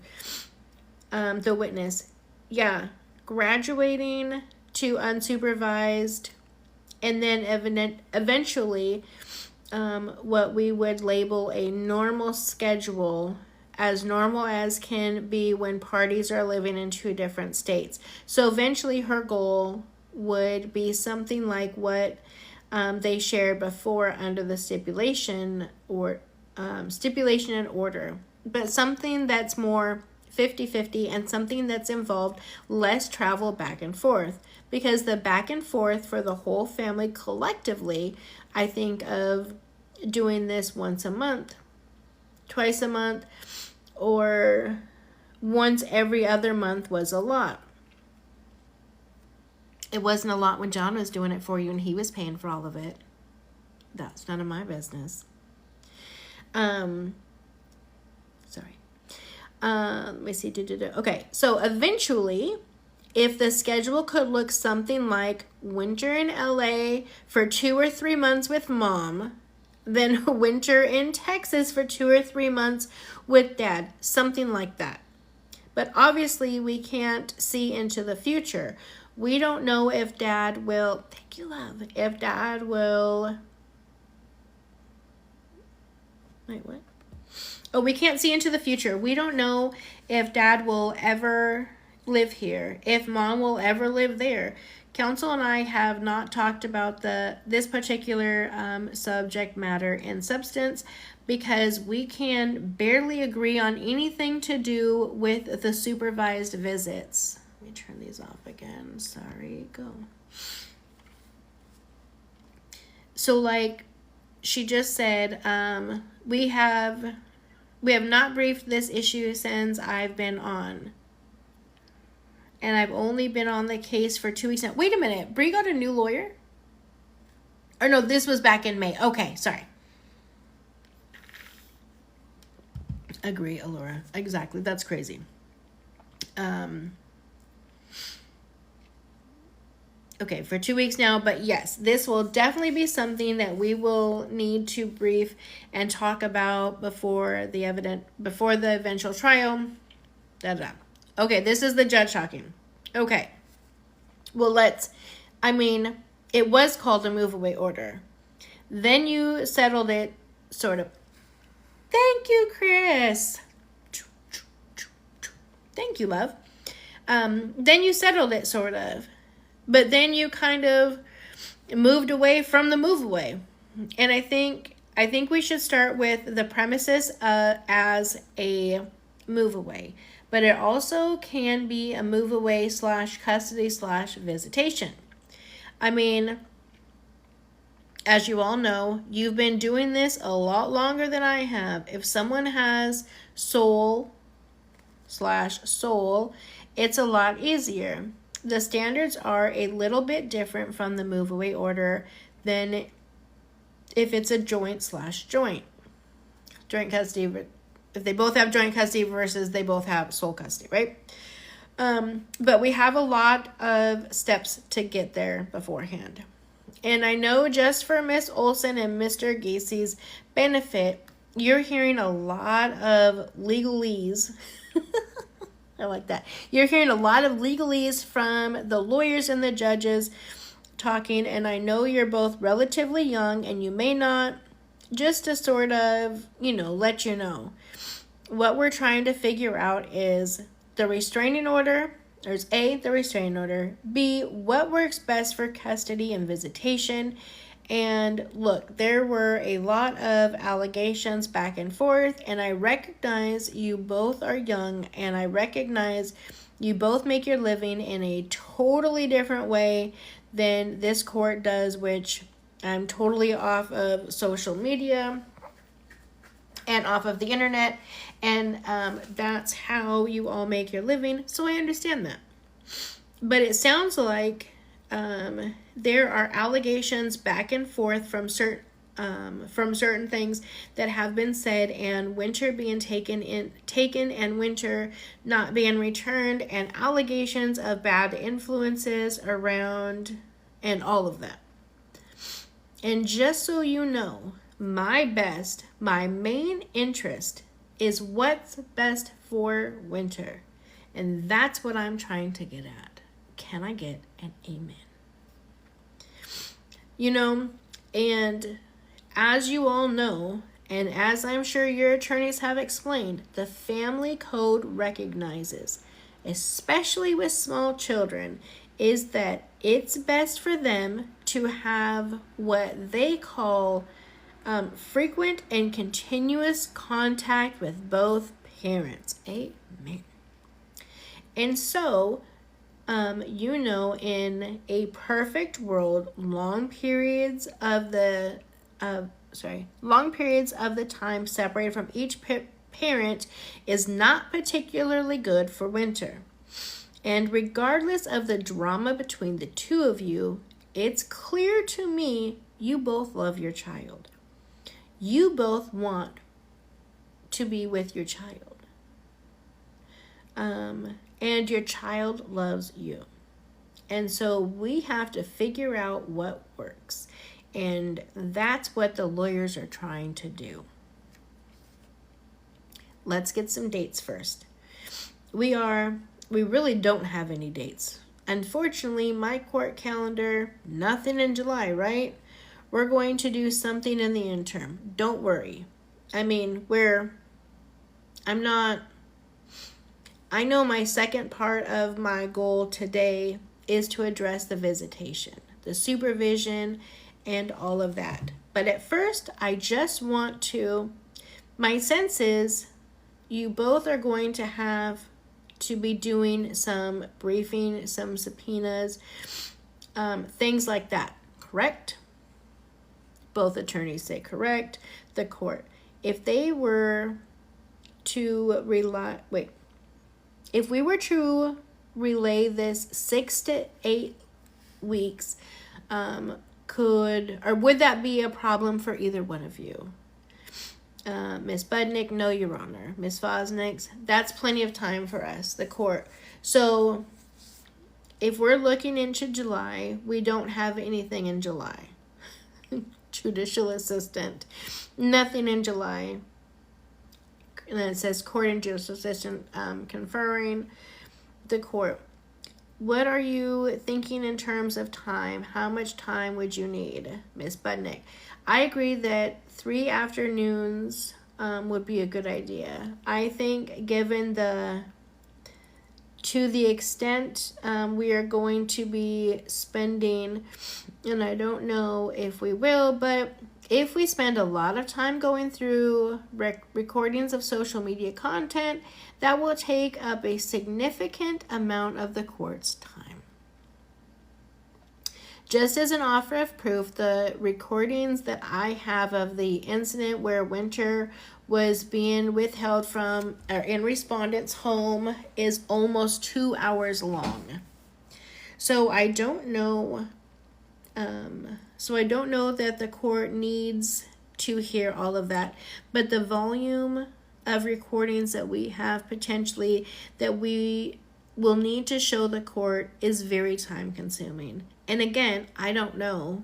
Again, I kind of agree with Your Honor that a lot of this is like, there's the case that's happening, in terms of social media, personas, and jobs, and whatever is going on social media. And then there's what's happening in real life. So at least for my end, my intention is to prioritize the things that are happening in, the tangible universe, not the internet. Oh yeah, they definitely need to see a lot of the content. Probably not all of it, right? Not the whole 2 hours of the standoff on wanting to give the baby back to police, but they definitely need to see a lot of it. And it's not a persona. 171,000 likes, you guys. Well, Alyssa, I'm sorry. I'm reading it verbatim what it says. It says all of those spaces and the and the a lot and the repeats. All of that is right here on it. So I'm reading verbatim. Nervous tapping. But if it's, I don't want to give you anxiety. It's posted on the internet too, so you can also get it too to, I don't want to cause nobody stress. It's giving me anxiety. Because the way that they read it, or the way that they word it. But I don't want no one to say that I mixed it up or I whatever. I'm reading verbatim what it says. Okay? All right. The court, right, Miss Budnick. But there are things on social media that I think are important for the court to see and watch, and that might take the authenticating it and playing it and then having, questioning on it. That might take up quite a bit of the court's time. And it sounds to me like Respondent's counsel also intends to use evidence from social media in her case. So I imagine, and Lindsay, sorry if I'm speaking for you. I think she would have the same concern with respect to time. So I think that overstimulating time is better than understimulating time or underestimating time. The court, this judge. Well, here's what I'd like to do, and this is an unusual case.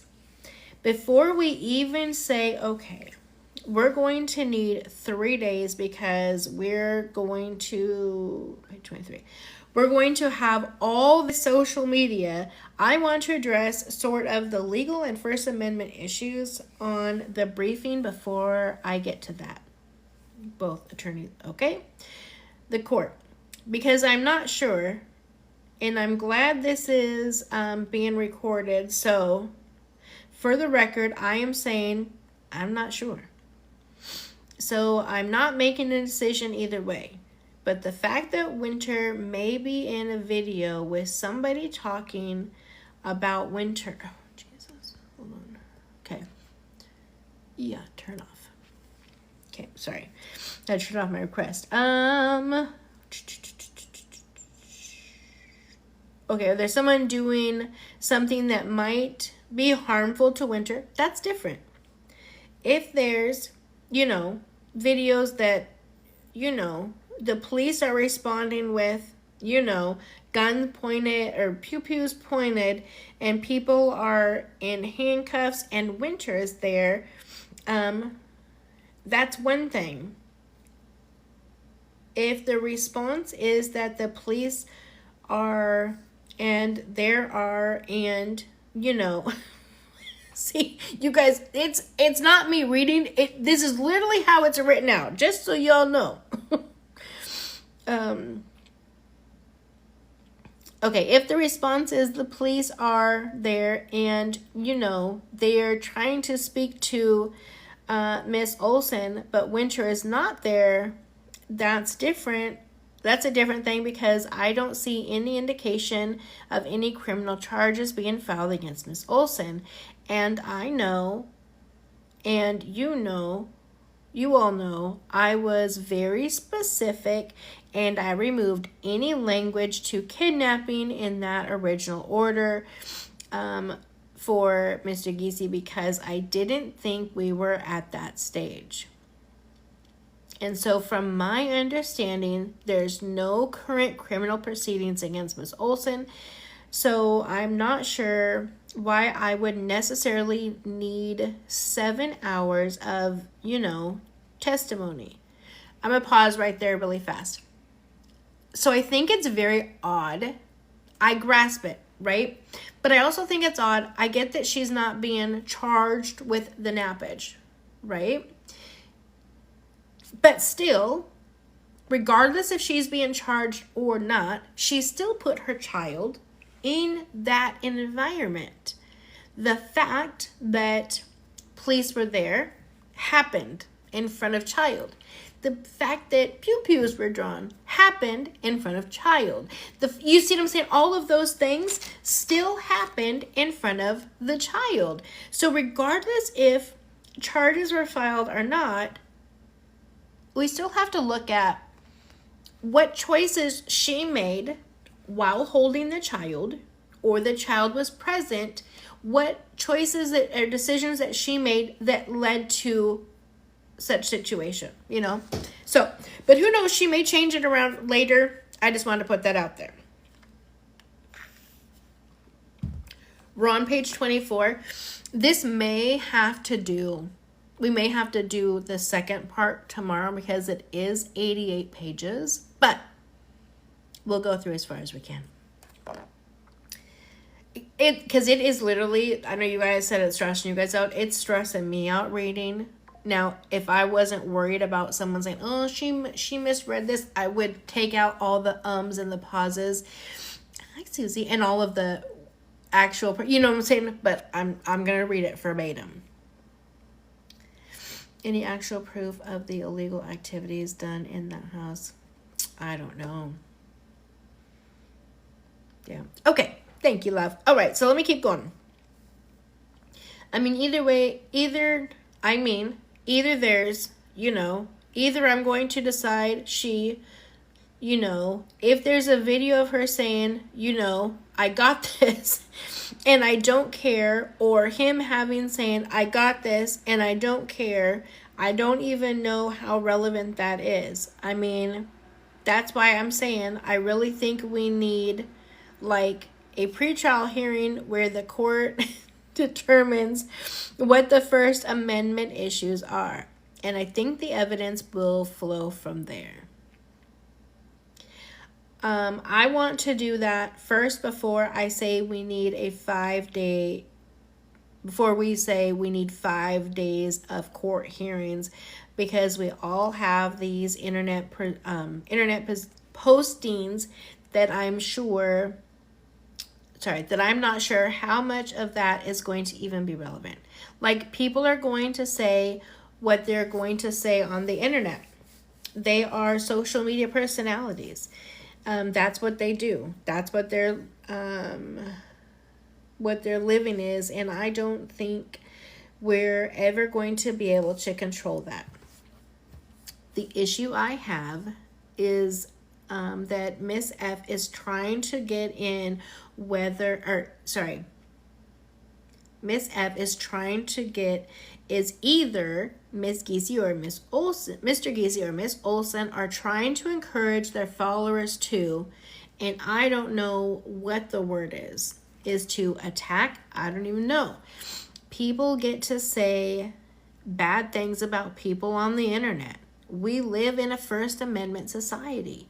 So unless the things that people are saying are defamatory or fighting words or things like that, but even then, people have other recourse.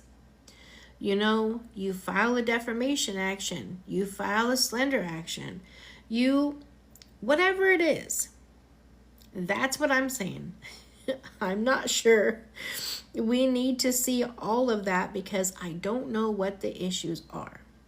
Does that make sense, Miss F? And that's the court. Go ahead, Miss F. The court. Go ahead, Miss F.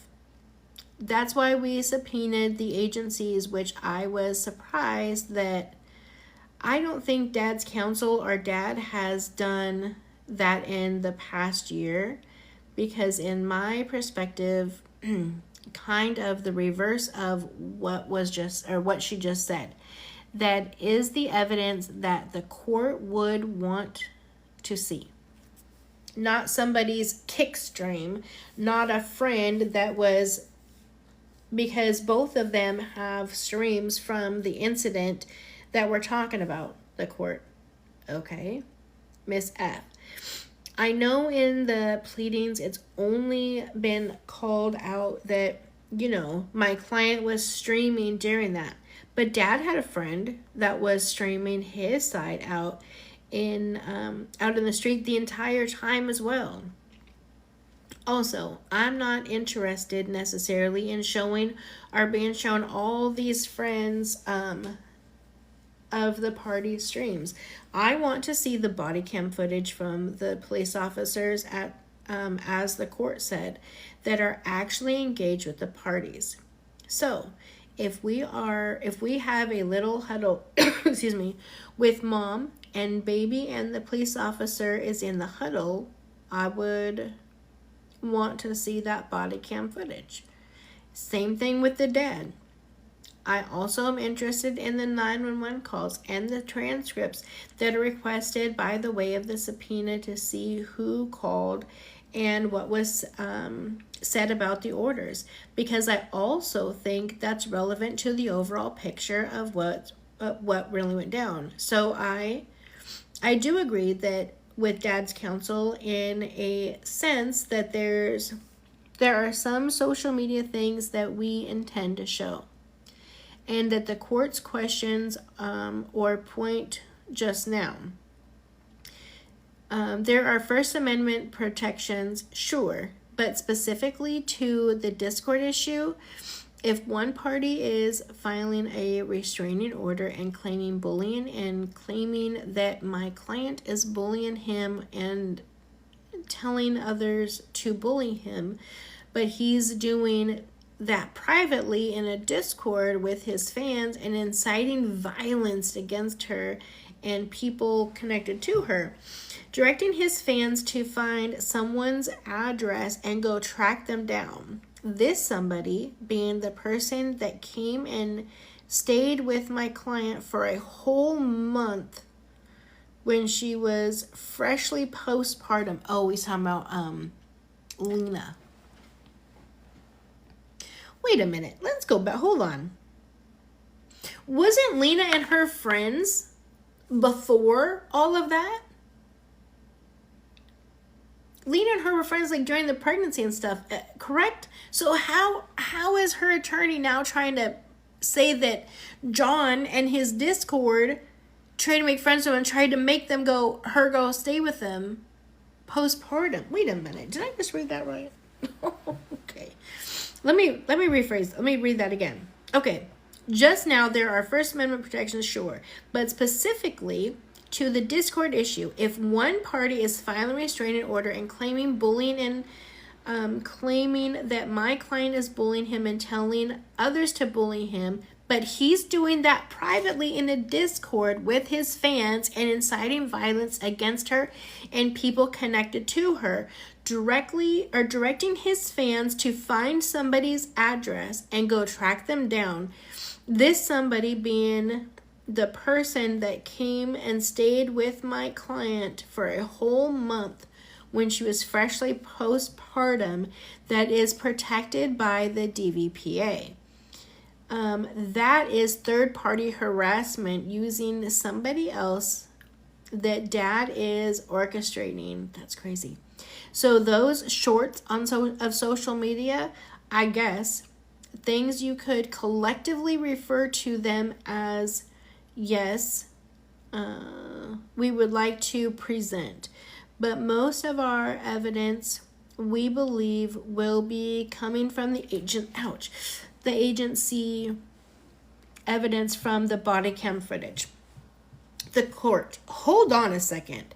Before you go, I'm listening to everything, but my clerk is working really, really hard to find some dates. I'm having my clerk look at 3 days in a row, August 25th, 26th, and 27th. We have other cases, but we're going to ask him to bump them because this is a DVRO and it's priority. Court and judicial assistance. Okay, the court. Is August too far out? Because I think we could get there or get 3, if not 4 consecutive afternoons in August. At the end, I'd have to bump some people, but that's okay because those aren't GV. Miss Budnick, the end of August works for me. I heard the court talking about the 25th, 26th, 27th.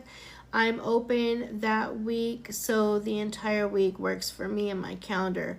I also, just to address the court's prior point, I like the idea of having like an initial hearing on what we've been going through to be introduced. I think that would help streamline the process, the court. We can do as early as August 22nd, 25th, and 26th. Miss Budnick, okay. The court, okay. August 22nd, 25th, and 26th. Do those work for you, Miss F? Miss F, they do. But our request had been late June, which would have given just enough time for the subpoenas to come back. The court, okay. Miss Fonseca. Anyways, the caveat, this is Bree's attorney. If the court is, I understand your calendar issue. So if the court is going to address the visitation schedule and we can ensure we leave court today with some concrete orders. So this does not just add a status quo on dad's end by the way of the court's calendar being busy, then I would say I understand and accept that August has to be the hearing. But that would but that would be a holdup for me, is to make sure that we get some more concrete visitation orders in place between then and now. And to counsel's point, that is why we are going to have pretrial hearings, preferably it be before August, because I don't want to eat into one of those days if it really is going to be 3 afternoon pretrials, then potentially not finish in August. So just so you know, Ms. Fosnick, that absolutely was my goal, to do the interim orders and look to both parties. It gives them a couple of months. Miss Olson, did we lose you? Okay. It gives them a couple of months. You could tell, side note, sorry, because if you guys were watching when this was happening, because mind you, remember, she was live, Travis Santos, they were live streaming. She really wasn't like focused in there, like they were outside of the in and out, so she was in and out. I had said multiple times, she's not even paying attention, she's all over the place, whatever. So I think that's funny that the judge called her out. Miss Olson, do we lose you? You there? Focus. Okay. And she didn't respond. There's no response from Bree in here. It just says, court, Miss Olson, did we lose you? Okay. Monique. Okay. It gives them a couple of months to continue with unique visitation. My understanding is there's Mother's Day coming up. There's a doctor's appointment. There's an opportunity for both Miss Olson, who has limited visitation, but also Mr. Giese, who has that, they can act like mature parents and put the best interest of their son first, and will address the visitation. I clearly want Miss Olson to have the opportunity to have visits with Winter. I'm sure that's difficult for her to have been away from him for so long, so I obviously want to do that. But I'm sure your attorney will tell you this, Miss Olson, that if things go well in the next few months on both ends, it can only benefit you when the court has to make a more Oh my God, not again. Sorry, guys. It's a note page I'm on.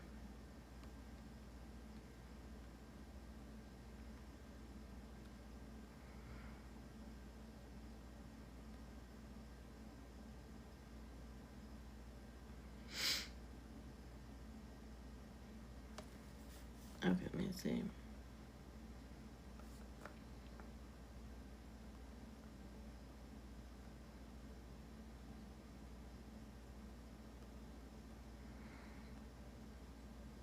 Guess I didn't. Okay, let me see. Here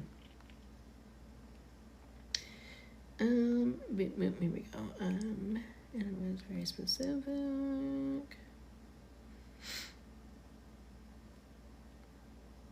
What the heck? I thought it was further up.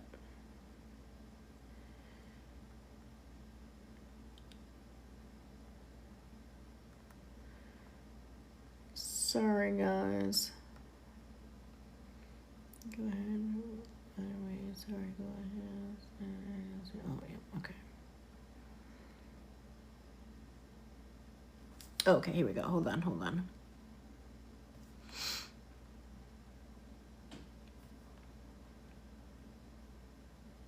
Okay, did I lose you? Okay.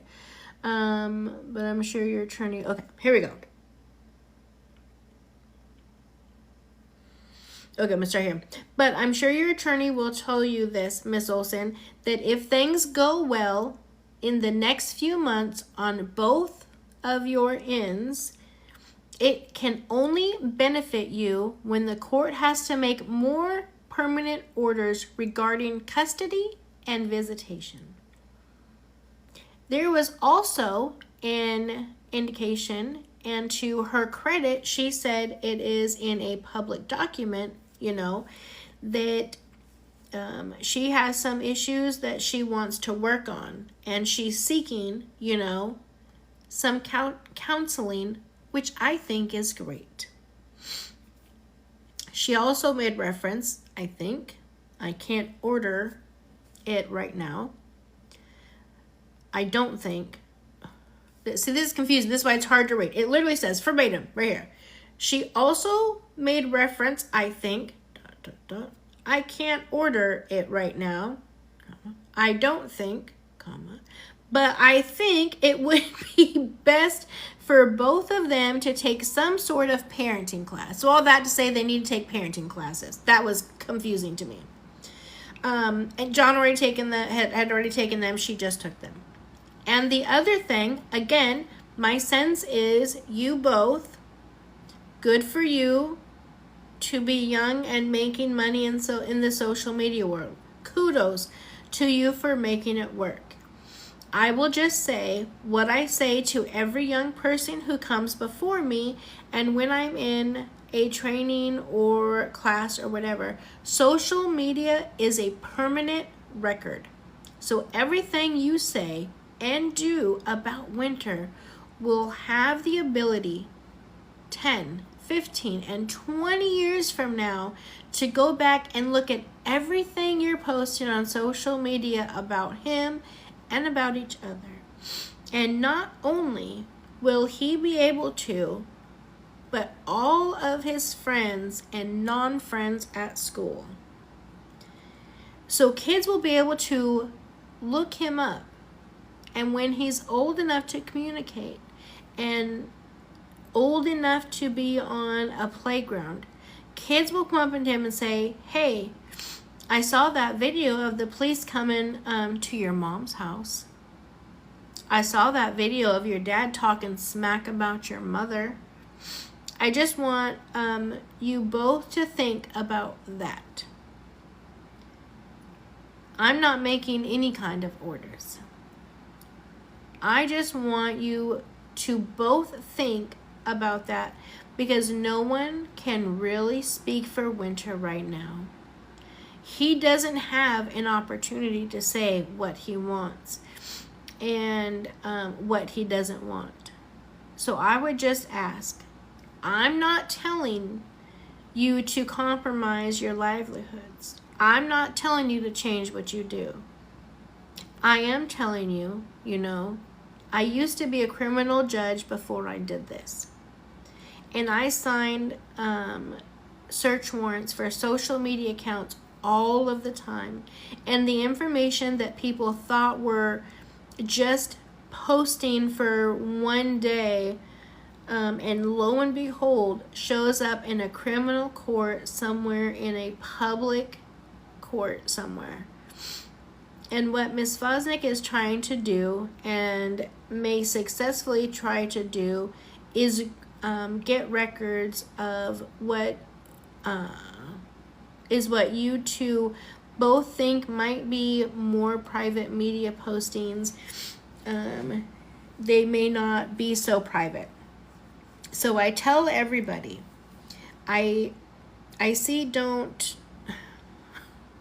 So I tell everybody, don't ever put anything on social media or in a text or something that you will regret seeing on the front page of the LA Times.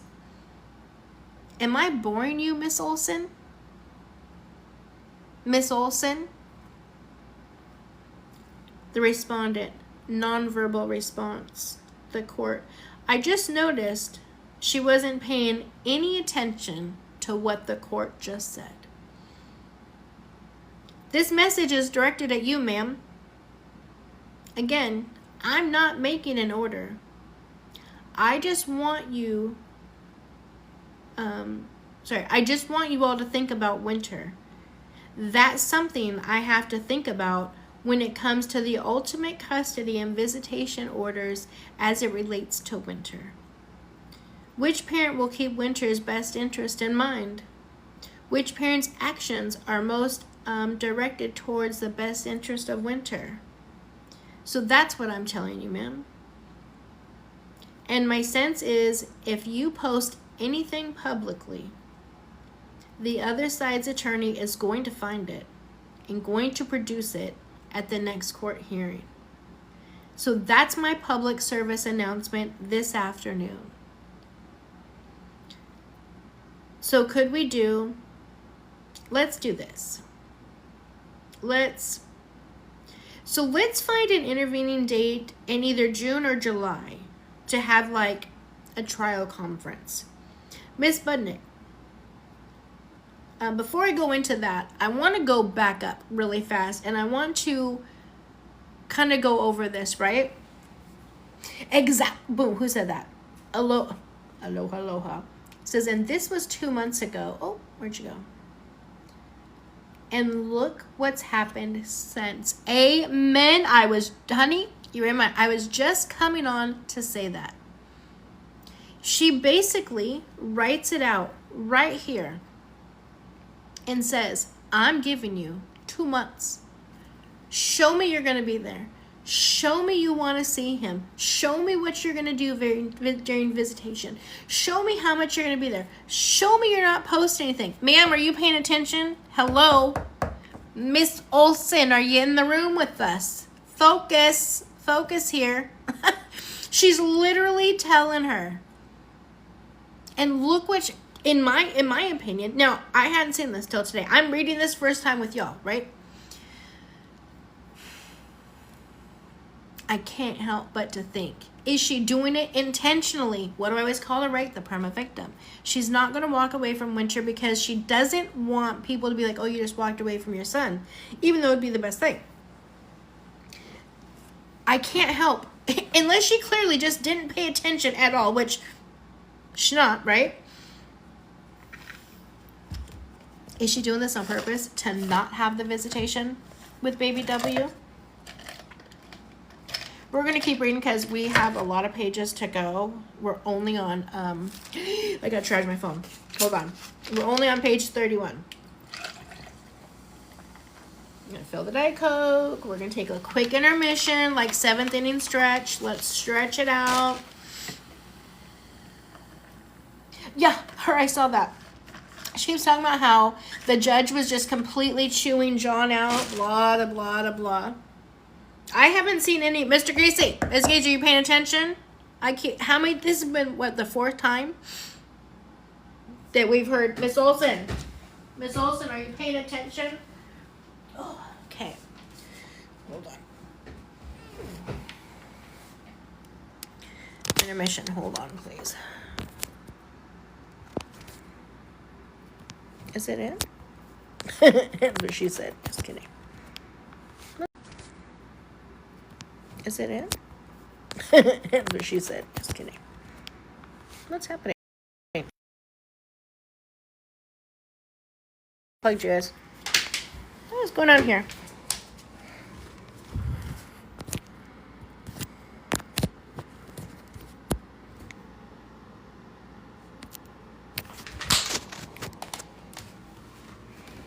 Oh no. Hold on. Sorry, you guys are probably getting dizzy. Is it in? I'm like, My charger's not going in. Go. Okay, well, hold on. I'm going to have to snoop my daughter's house. Give me a minute. Stretch it out. Everyone get a little stretch in. Give me a second. I got to find a cord.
Okay, I'm coming. Okay, I got a new cord. Hold on.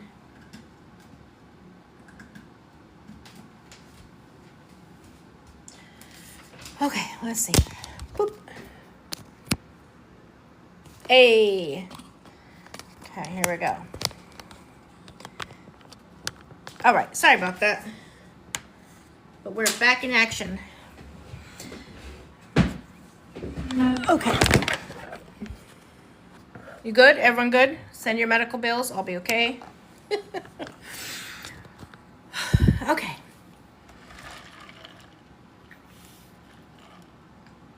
All right, we ready? No, did you get a crotch shot? Oh, no. Okay, here we go. Ready? Thank you, Danielle, for subscribing. Okay, here we go. Ready? Boop, boop, boop, boop. Okay. This message is directed at you, ma'am. Again, I'm not making an order. I just want you all to think about winter, and that's something I have to think about when it comes to the ultimate custody and visitation as it relates to winter. Which parent will keep Winter's best interest in mind? Which parent's actions will be directed? I find it funny that that statement came right after, ma'am, are you paying attention? Are you there with me? And she said all the other stuff. Okay. So that's what I'm telling you. And my sense is, if you I just read that. You post anything, the judge or the things will let her know. So, could we do, let's just find an intervening date, either June or July, to have like a trial setting conference. Ms. Bodnick.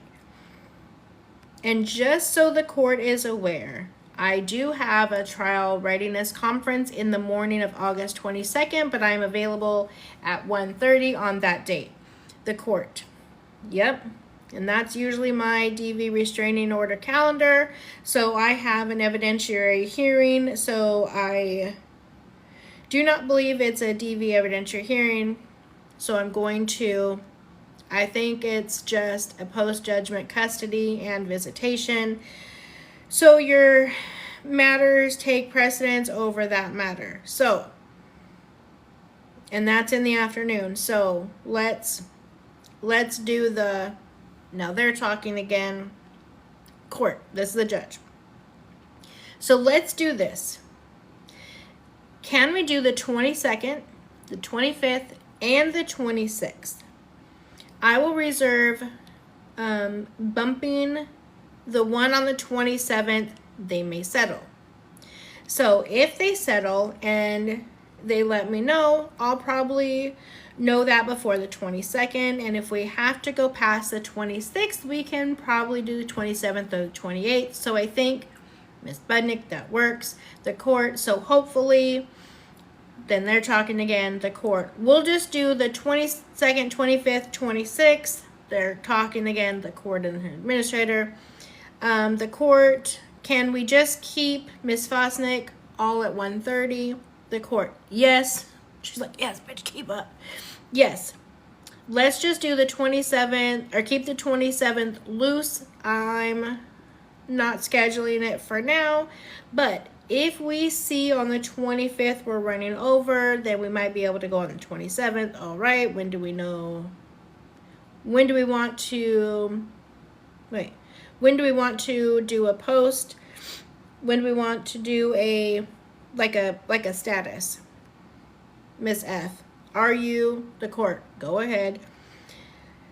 Miss Budnick, I would say either the last week of June or early July. That way, I guess my thought would be, if there are any subpoenas that are going to be issued and we have motions to file or address, I want time to be able to prepare that.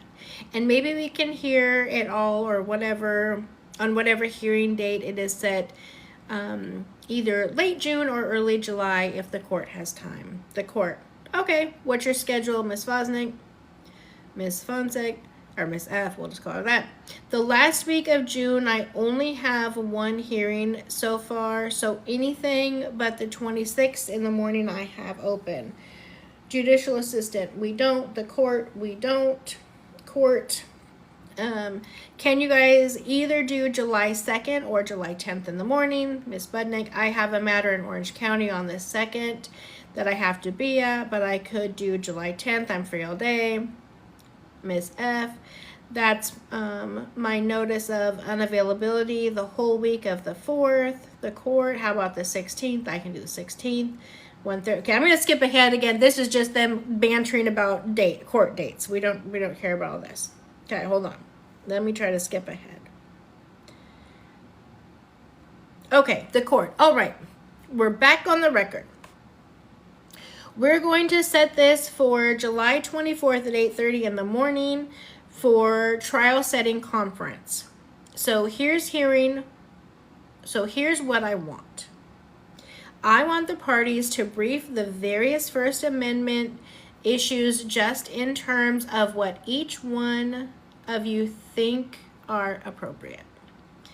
The legally permissible parameters of any kind of orders regarding social media, posting, comments, etc. Also, I think you obviously want to address what kind of, my sense is, you will both meet and confer prior to the date regarding the various evidence you seek to introduce, and what you can resolve is great.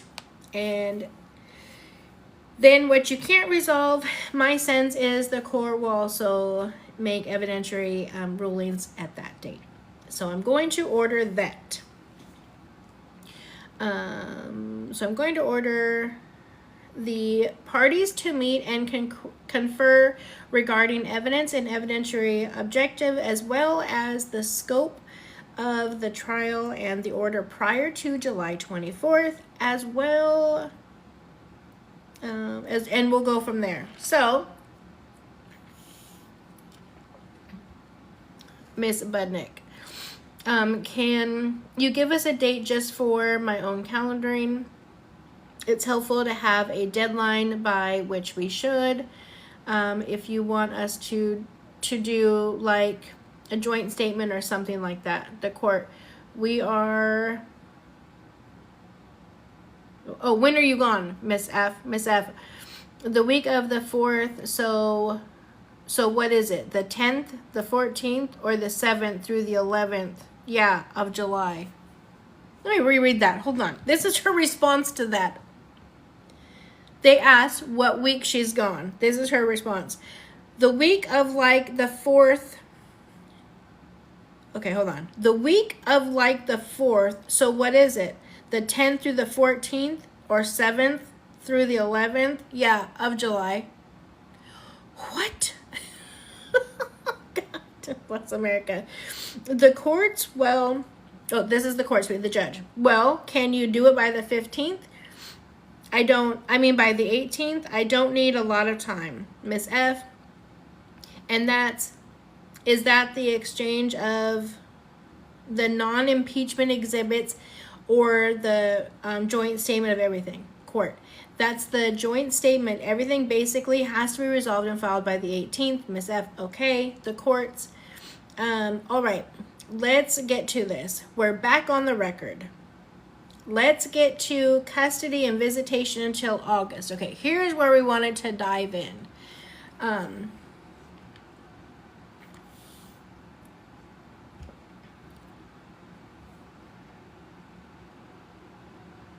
Okay, let's get along in the comments. We're all here just to listen and learn and read from.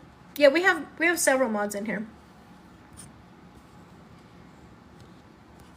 Yeah, keep it cute, keep it classy.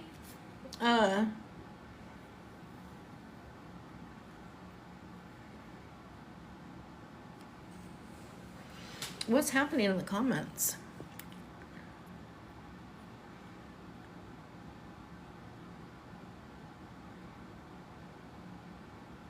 Right, we all just nosy together. Bailiff! Order in the court! Order in the court! Listen, yeah, keep it cute. Keep it classy. Yeah, Miss F is Bree's lawyer. Yeah, if I need to turn off comments, I absolutely will do so. But we do like to keep it cute, keep it classy in here. Holy crap, 250. Okay, y'all. Thank you. 253,000. If someone's a real lawyer or not. Okay, listen. Are you talking about these lawyers in here? They're all real lawyers, attorneys. I don't know about on here who's real, who's not. And I'll answer questions later, order in the court. If I gotta turn off the comments, I will. But I don't like to because I really like to keep, I like you guys to be able to communicate in here. But if you can't keep it cute and keep it classy, then we'll do it, okay? All right, I'm going to keep reading because, honey, we're only at page 36, okay? Literally, I need one. Okay, here we go. We're back on the record. So this is the court. All right, let's go. We're back on the record. Let's get to custody and visitation until August.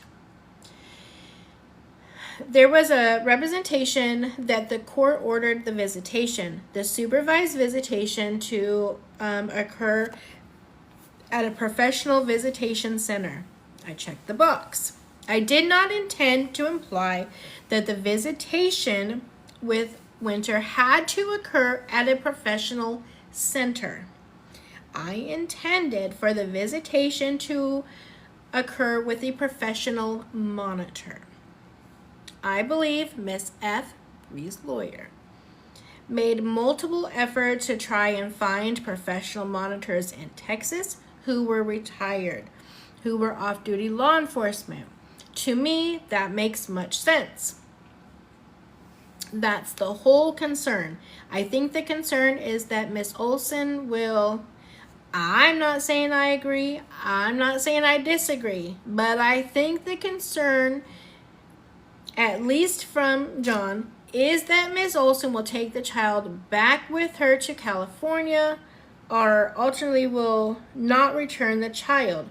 I'm not saying I believe that. I'm not saying I don't believe that. But in order to address those concerns, I think having a professional monitor should alleviate that.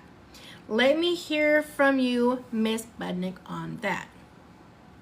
Miss Budnick, with regards to the selection of a monitor, my client was given permission to select the monitor. He did not insist on selecting the monitor, and we ultimately ended up agreeing to use the one of the monitors that Miss Olson proposed, which is the monitoring agency that has the off-duty police officers serving as the monitor, because after researching and looking into it, and we kind of were at the impasse about Brianna not wanting to use any of the monitors my client had proposed. And so the court is aware. I just pulled a list from the Attorney General's website in Texas, and they had facilities. But my understanding was they were not requiring visits to be limited to the facility.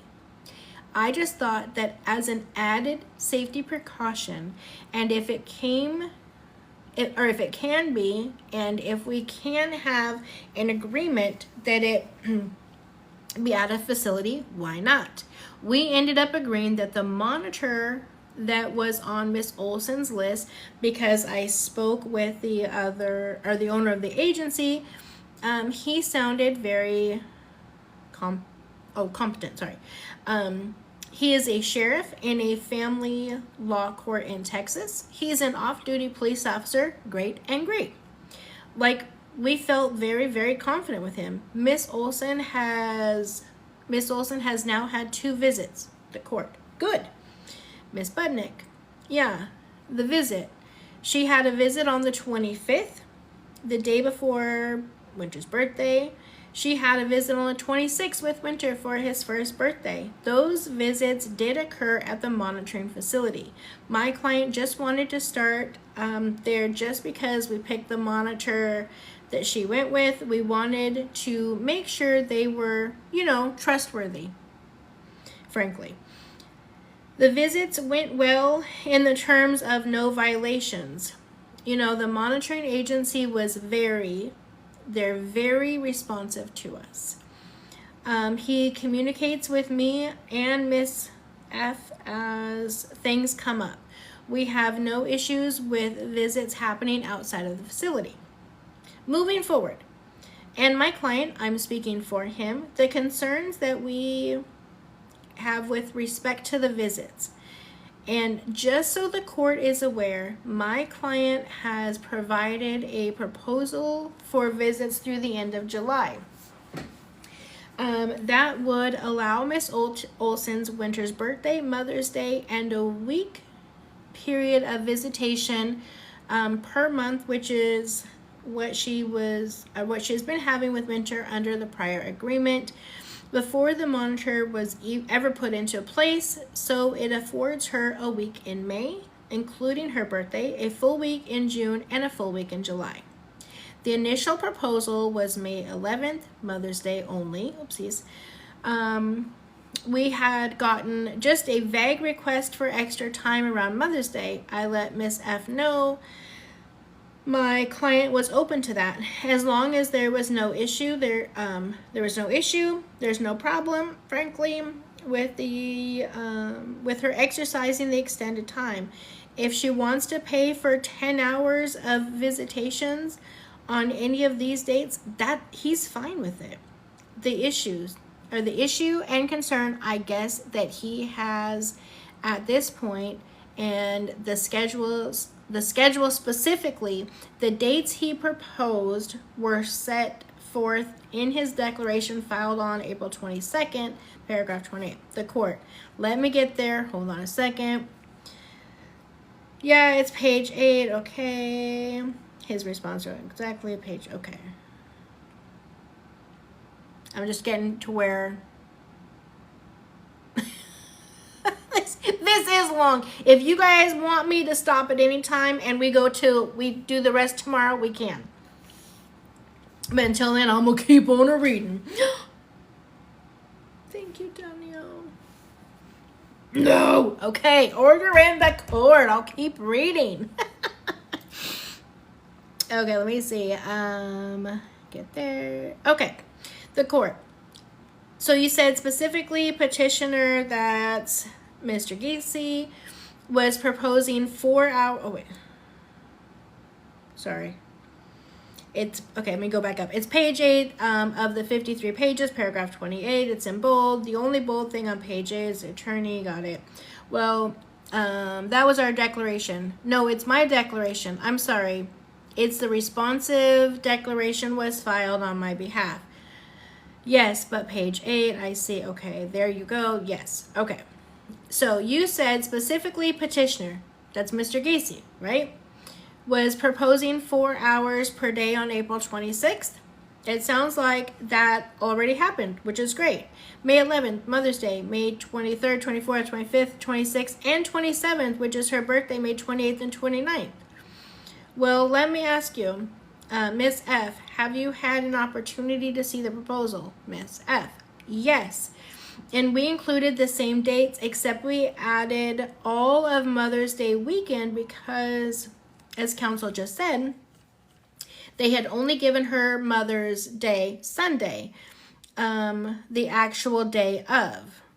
So we included the same day with the addition of the day in our, what? So we included the same day with that additional day in our 2 declarations, the ex parte and then the supplemental. Whatever. We just didn't tack on the July dates because we were hoping to be back before July, but we have, yes, seen the July dates.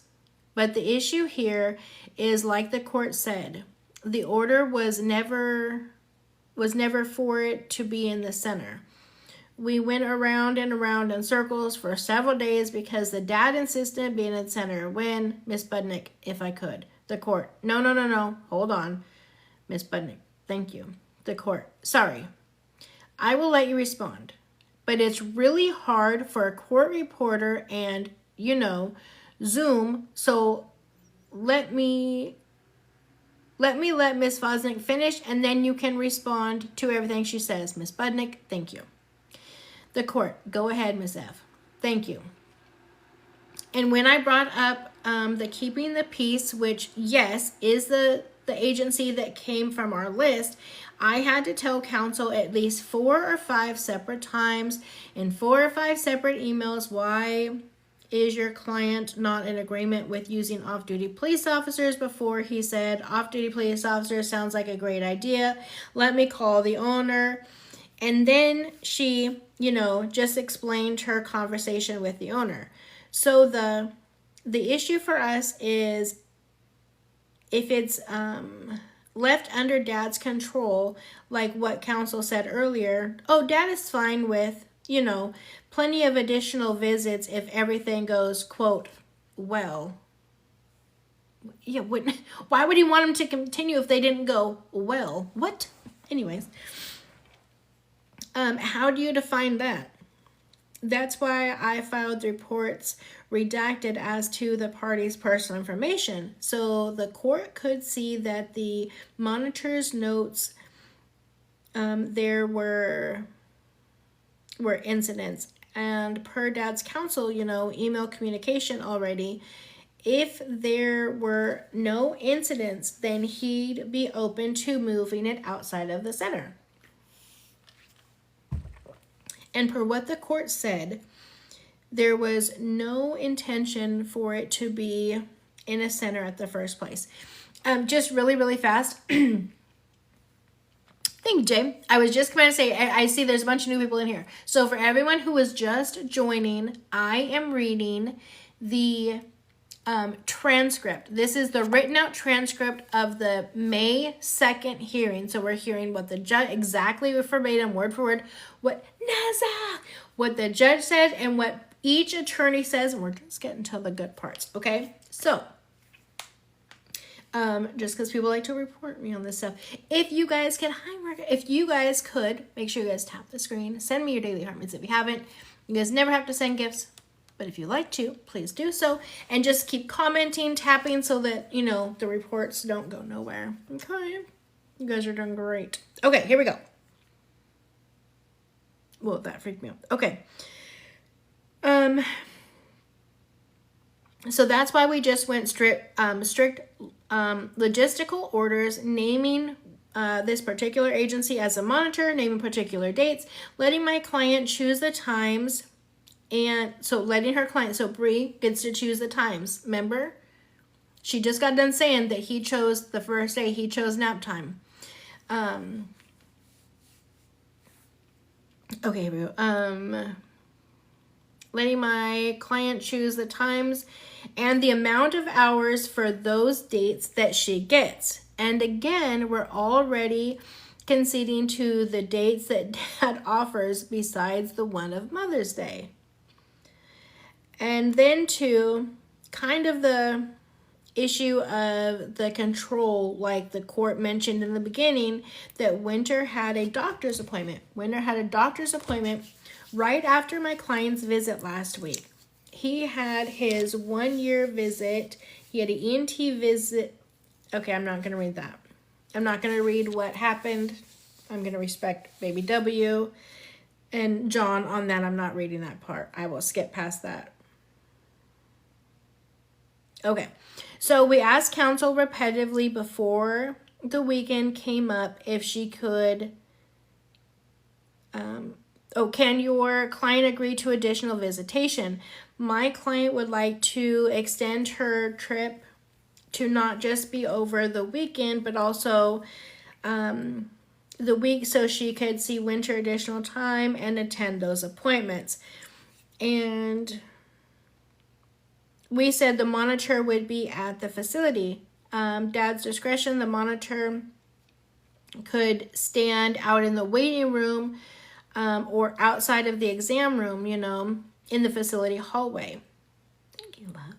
And Dad's response was no, that Mom doesn't get to attend these appointments in person, but she can do FaceTime if she wants, and I'm not going to agree to more visitation before mom exercises these visits. So again, it's the need for strict logistical orders in a case like this because we've tried to do our due diligence. We've tried to meet and confer. And we've been meeting and conferring almost every single day on this topic. And I know they have access to the same reports. The owner made them available to all of us within 48 hours of Brianna's last visit. So they've seen the same reports that I've seen, but yet they're still in the same space that we were a week ago. So that's why we're asking for more strict orders. I wish it wasn't this way, but if it's left in dad's hands, my client is not going to get to attend doctor's appointments. She's not going to get additional time. So we'd rather just leave it up to the court to see or to set something, a strict schedule for all of us. The court. Okay. You can respond to all of that, Miss Budnick, but it's not necessary. It's go ahead if you want. Miss Budnick, this is John's attorney responding. Mind you, remember you guys, Bree said that the court chewed John out for not allowing him not allowing her to attend. What is that? That's so cool. Thank you, my 4 sons. For John not allowing her to attend the doctor's appointments. So if that happened, that's going to pop up here real fast, okay? So let's see. Miss Budnick, I think I need to just correct some of that narrative. As I started saying, my client has no issue now with the visits occurring outside of the facility. He has not had the issue, frankly, since the visits were successful at the facility. I have talked to counsel and I have asked repetitively to give me dates and times that she wants additional visits. My client is open to them. I haven't gotten a proposal for actual days and times from counsel other than the proposal my client provided, which she now says she agrees to. Likewise, she told me that respondent had messaged my client asking for time after Winter's birthday on our Family Wizard, which is the app where they communicate. She did not. She didn't ask. It's not on there. I had asked counsel, what days and times does she want this week? She didn't respond with dates or times. And my understanding was her client had since gone back to Los Angeles. My client's oh my God, that makes me so mad. My client's concern with allowing visits to occur at Winter's medical appointments is very narrow. And that is that the respondent live streams everything she does, and she will talk. She has gone on here or on her social media, telling her social media following the dates and times and details of Winter's upcoming. Again, I'm not going to read that. I'm not going to read that part, but that is 100% true. She told everybody. She came on there and told people that baby W was having surgery. And when John found out, he was shocked. Listen here, I'm not going to read it. Unlike her, I respect John and baby W. So I'm not going to read what happened.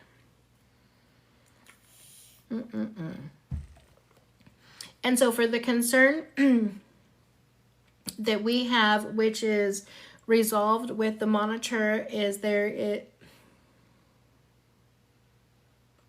we have, which is resolved when the monitor is there, is that there is a very strict no phone usage, no recording, no live streaming rule that the monitor follows. If respondent is allowed to go to the doctor's office without the monitor, because again, baby Winter has a right to medical privacy, to not have a monitor there, he's won. to interfere with a stressful doctor's, hold on. Decides about doctor's appointment.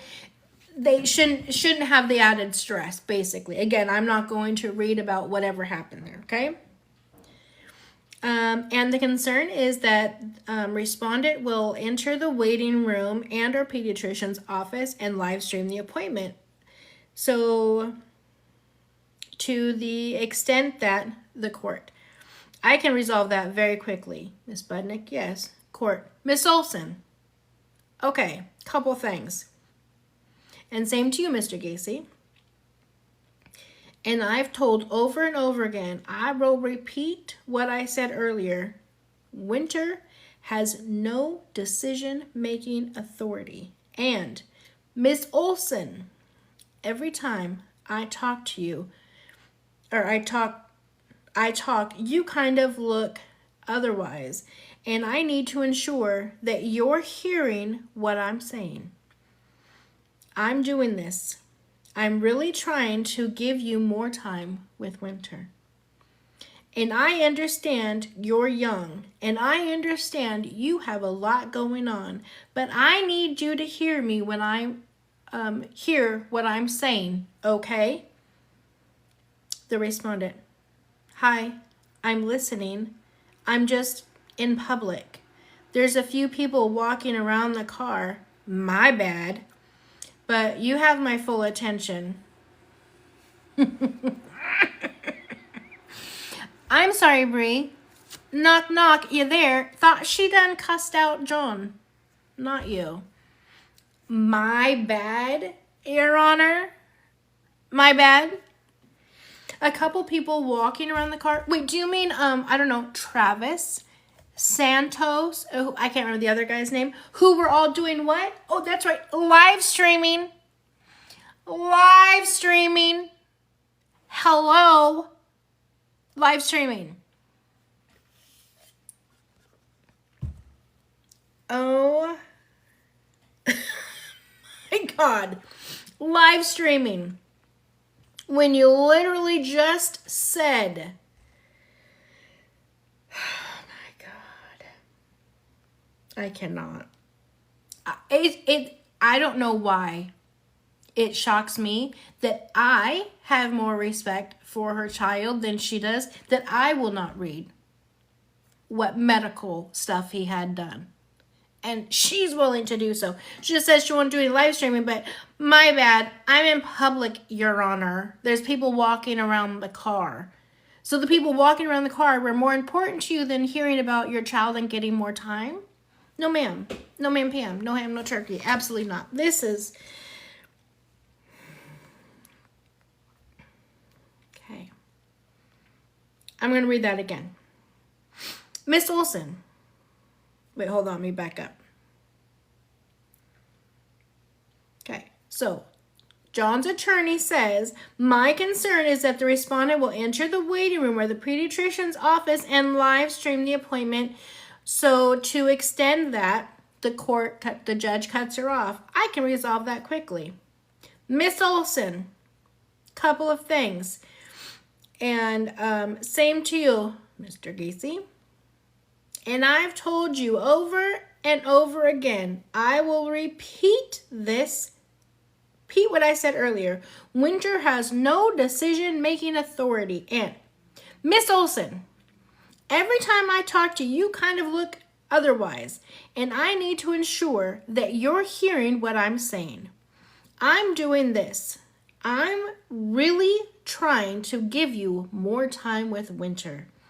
And I understand you're young, and I understand you have a lot going on, but I need you to hear what I'm saying, okay? Bree.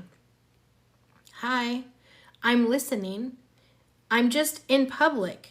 There's a few people walking around the car. My bad, but you have my full attention. The judge.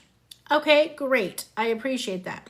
Winter does not have a say in whether all of his details of his life gets broadcast out to millions of followers. I would like you to be able to go to Winter's appointments. You are his mother. It hurts my heart to know that you were not able or haven't been able to go to his appointments. However, I will say this, and if I get appealed on this, I get appealed on this. I'm willing to stick my neck out. I am going to make an order, and I believe it's in the best interest of Winter in making this order. So that is the basis upon which I'm making this order, that neither one of you is to live stream or post or otherwise record any medical, dental, or other procedures as it relates to Winter. First of all, my sense is if the doctor's office knows that you're recording, they will kick you out, because there are a bunch of other people in that doctor's office who do not want to be filmed and do not want to be recorded. I think sometimes in the land of social media, everybody is always recording. They go to gyms and they go to otherwise. Well, everybody else in that room didn't ask for consent to be recorded.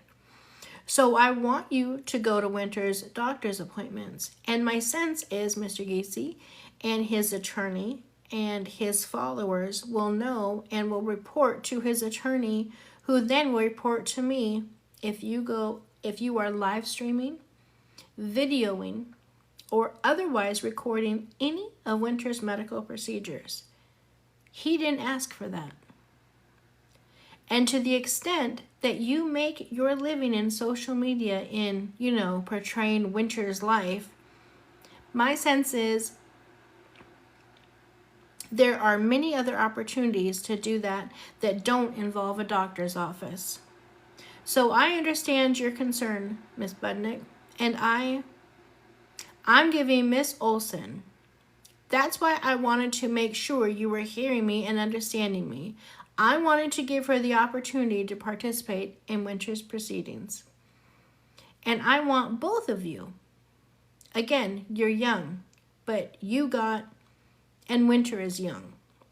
So you have at least 17 years of being in each other's lives as Winter's parents. You got to figure out a way to communicate. And I'm not saying along. You don't have to get along, but to communicate respectfully for Winter's benefit. So I'm not going to prevent Miss Olson because there's no stay away order, as Miss Fosnick recognized. I have not ordered her to stay away from Mr. Gacy. I have not ordered her to stay away from Winter.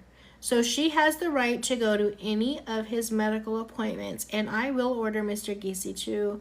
And are they communicating through Talking Parents?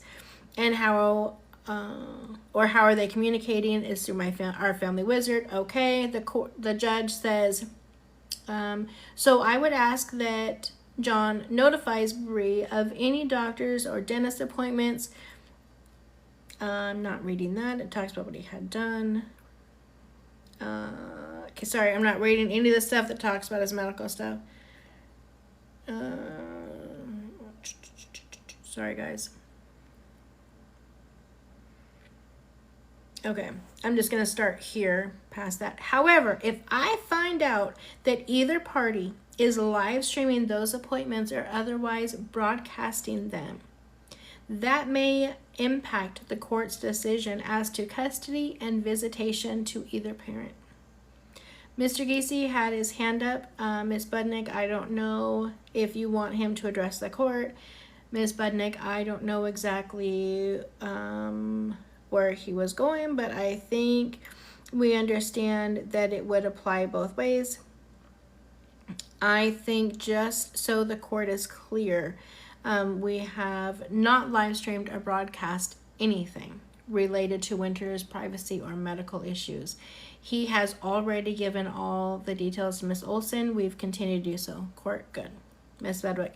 And just so the court is aware, when she had the opportunity to show up prior to the monitored visitation order taking effect, she hasn't done so. She also hasn't called in to her FaceTime appointments. So I don't think this order is fine. I will speak for my client. They'll cooperate. They'll work together during the appointments. Make it peaceful and calm for Winter. We will certainly bring it to the court's attention if there are any issues at this appointment. The court, wonderful. Miss Fosnick, Bree's attorney. And just to correct something that counsel said that was completely untrue, because I know that we have a record. My client never broadcast the doctor's information, the facility information, the date and or time of the procedure, I'll just say. All she said is that I'm going to be in Dallas for Winter's procedure next week. So saying that she instead live streamed all of that private information when that was not at all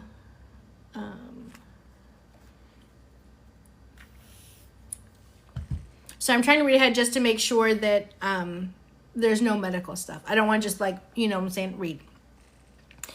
Okay. Was not at all what she said, was not only incorrect, but downright untrue. So I just want to make sure that the record is clear on that, the court. Well, I appreciate. I'm not making any findings either way, but I appreciate it. I'm all about moving forward. I'm letting both parties know. As you well both know, I am dancing a very delicate line here as it relates to the First Amendment, especially given what they do for a living. But I think I do feel comfortable crossing over that line as it relates to Winter and what's in Winter's best interest as it relates to things that the federal law has recognized as his right to privacy. Absolutely. I recognize either parent theoretically can waive it, but I want to make sure they know what they're doing. What they're doing before they do that. And I don't know if unilateral waiver, thank you, love.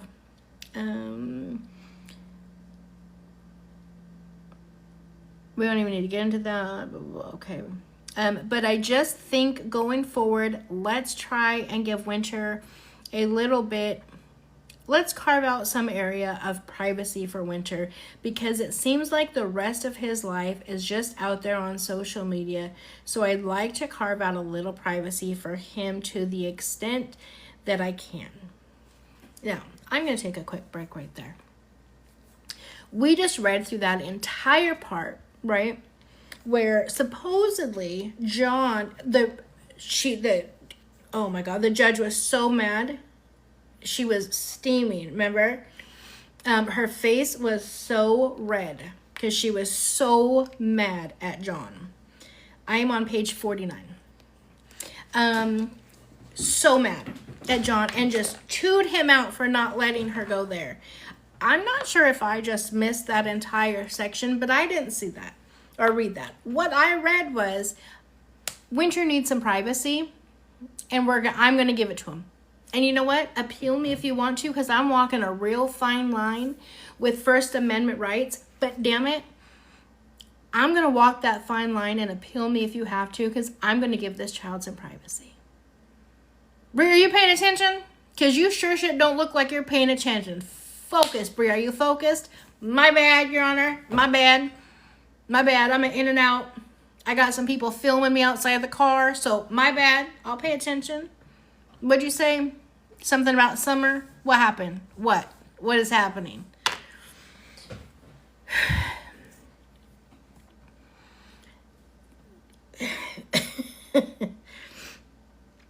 It just irritates me to the fullest that people, not y'all, right? But people support her, right? Believe the shit that comes out of her mouth and support this. Support this type of parenting. And again, I've seen some of the stuff that's like, oh, damn. And we haven't even got there. Literally, like, yeah, judge. I'm surprised the judge didn't say anything about my bad. Like, it just kills me. Okay, hold on. We gotta switch. The iPad's gonna die now.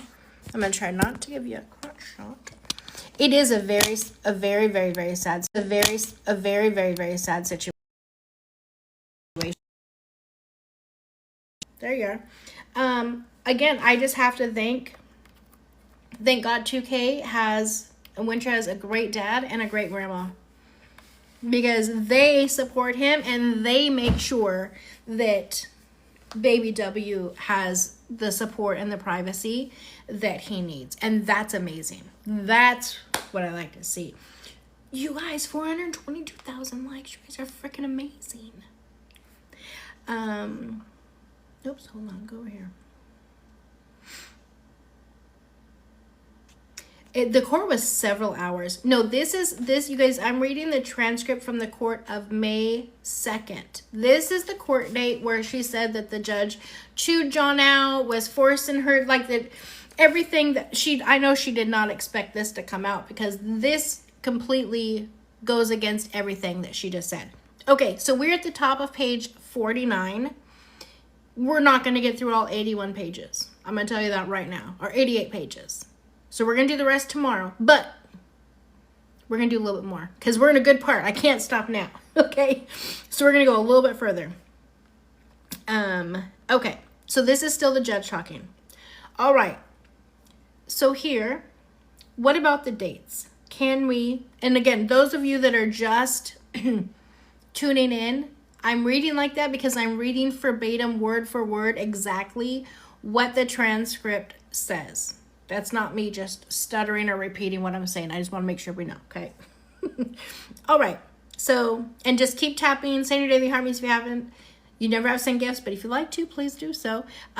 Just keep the thing going so that I don't get any reports. You know what I'm saying? Okay. All right. So here, what about the dates? Let me ask you this. Miss F, which is Bree's attorney.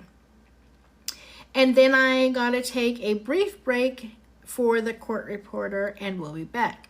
My sense is, since nobody is complaining. What? Oh, sorry. Nobody is contemplating overnight visits now. Though we very well might in August. What does she do?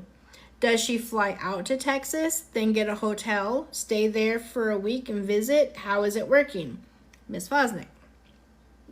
Miss F, Bree's attorney.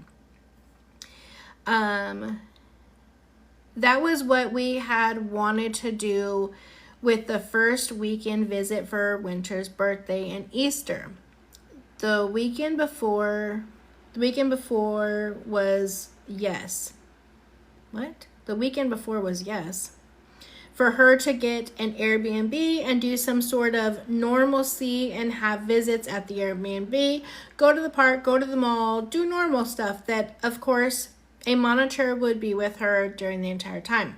But Dad's answer was no. It has to be in a facility. So that would be the potential plan if the court allowed the visits to be outside the facility. Court. Well, and I think Ms. Budnick has indicated she doesn't have an objection, or her client doesn't.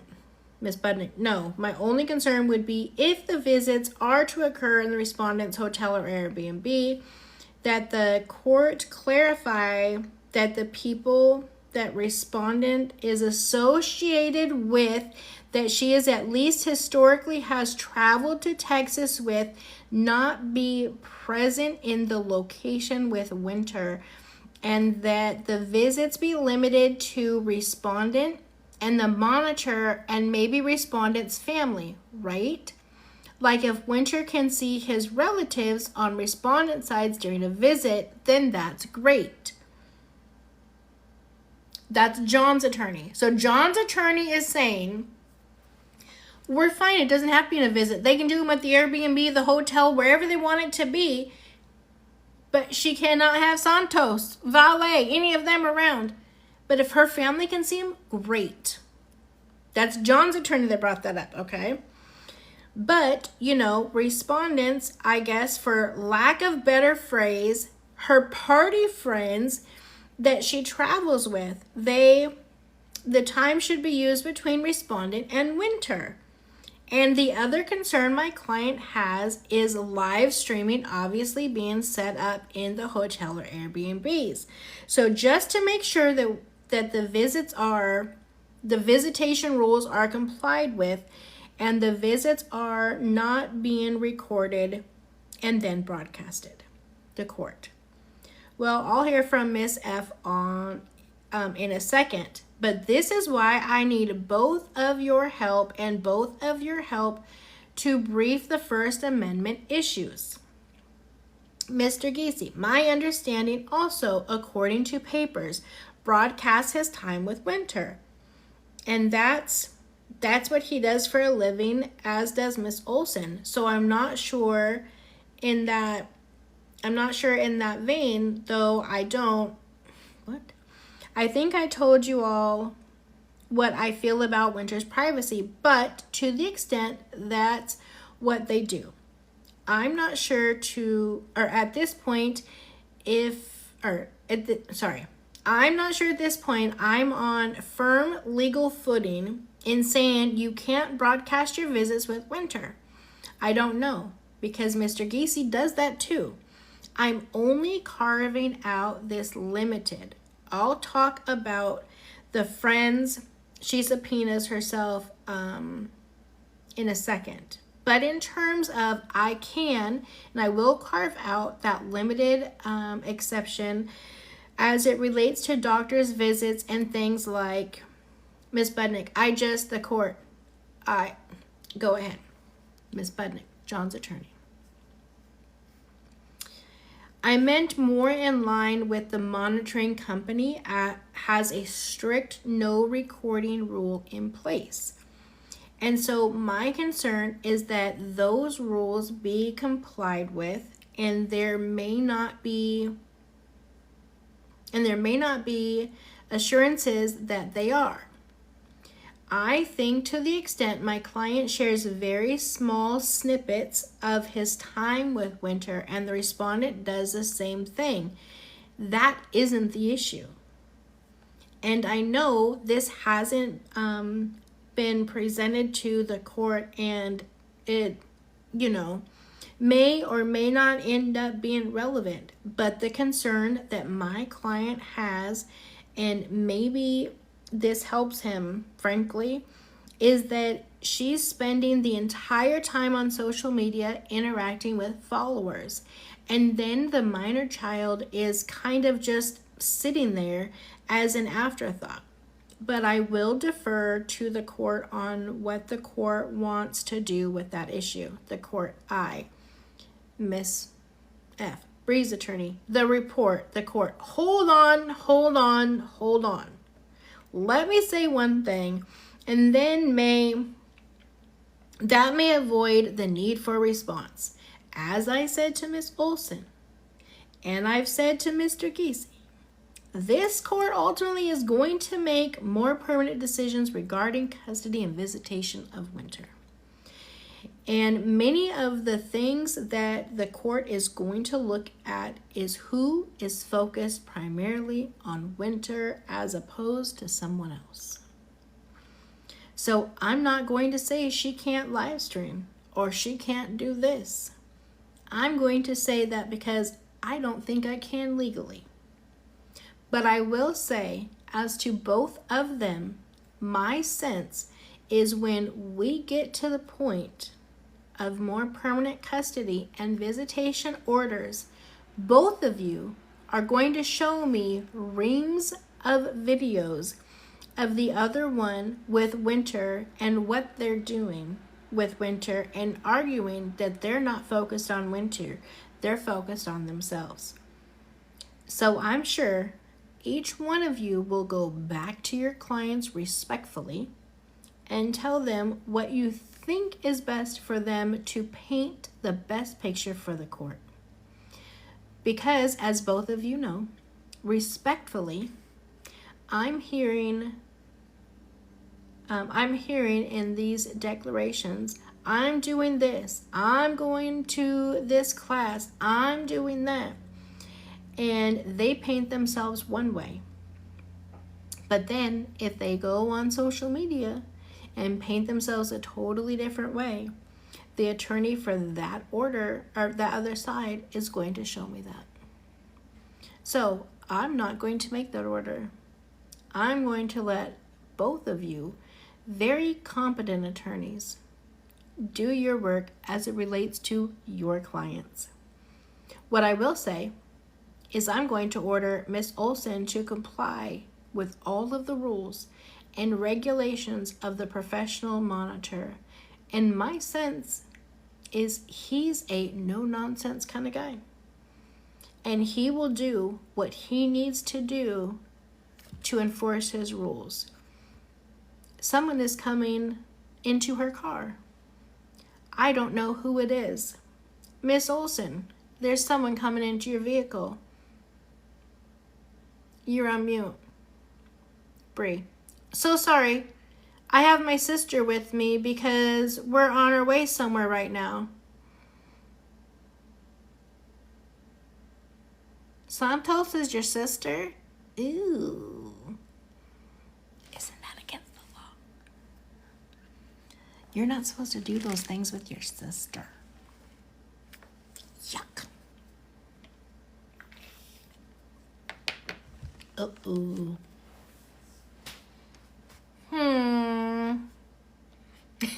Is that why he wears dresses? I knew it. I knew we'd catch his ass.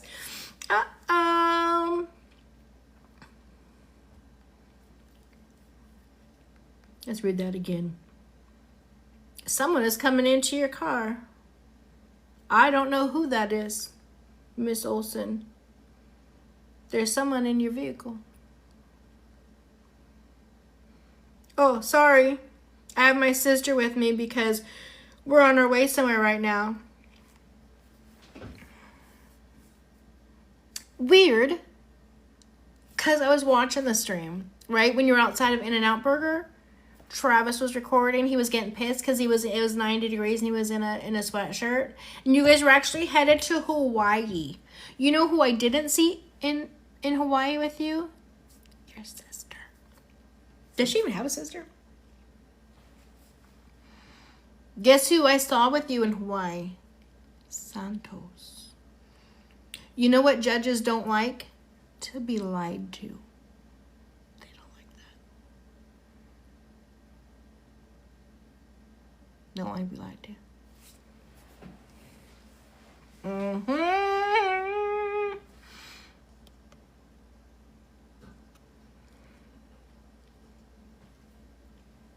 I don't like it. The court. Okay, let's do this. I need to give my court reporter a break.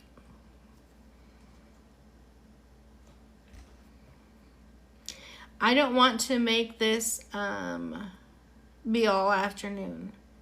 But what I'd like to do is take a little break. Maybe the attorneys can meet and confer on a schedule. And then you can recite it to me. I would like to give Miss Olson more. She's going to fly out. She's going to get an Airbnb. She's going to be there. And I would like to give her, because, you know, it looks like from what the reports show that the first couple of minutes, Winter might be a little fussy because he's getting acclimated, because he has a stranger taking him and delivering him to his mom. Another stranger, just kidding, didn't say that. But in reality, yeah. He has a stranger taking him and delivering him to his mom. So there may be a half an hour or an hour where he needs to calm down and then allow him to have time for a nap. So I'd like those visits to be potentially longer. Maybe at least 6 hours on a particular day to allow for the hurdles of having a toddler. Now let me back up just a little bit. I want to talk about this. She wants her things to be longer, right? I actually said this just the other day, just day before yesterday. I literally said that. She should have had much longer visits, especially this visit, to build that bond, because now she only has another week before she sees him, right? But instead she changed her hair and she cut her visits in half. Last time her visits were 4 hours. This time they were 2 hours. But let's just say, even at the 2 hours, if that child knew you, what child needs a half an hour to an hour to calm down from a stranger, right? Because the monitor just gets Winter from John and walks them in there. What child needs an hour to calm down after being handed to her mom from like a 2-minute walk with the stranger? They would typically find comfort in the mom, right, and be fine. But no, he's going from one stranger to another. Let me continue. Miss Budnick, that's totally fine with, this is John's attorney, that's totally fine with us. Is the court able to keep us on the teams so that we can just chat a while? Judge, yeah. Is that all? I can leave the room, sure. Judge, all right, I'm going to go back into chambers. I'm going to let you guys talk. The reporter will gladly not report because she has a break. What? Should we back? Okay, they're off record. Thank you, Your Honor. Okay, so now they're back.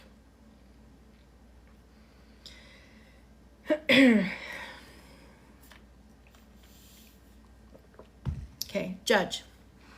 All right, we're back on the record. Were you guys able to figure out a schedule? John's attorney. We were. So we talked and we have the following time periods. They were different from what we had talked about in our pleadings. So we're going to input it into the record. Judge, wonderful. Ms. Budnick. So respondent will have monitored visitation with keeping the peace monitor from, I don't like to say the dates. I like to give her that privacy. She can pick the hours per day she wants a visit. There will not be a limitation on the number of hours. Let me read it. There will not be a limitation on the number of hours per day she can exercise. She will also have the period of, and then it goes into June's dates, with keeping the peace agency. Respondent can choose the number of hours per day she wants to exercise the visits. There will not be a limitation of number of hours she wishes to visit. She will also have, and then it goes into July dates. Again, I don't like to release those dates on my page.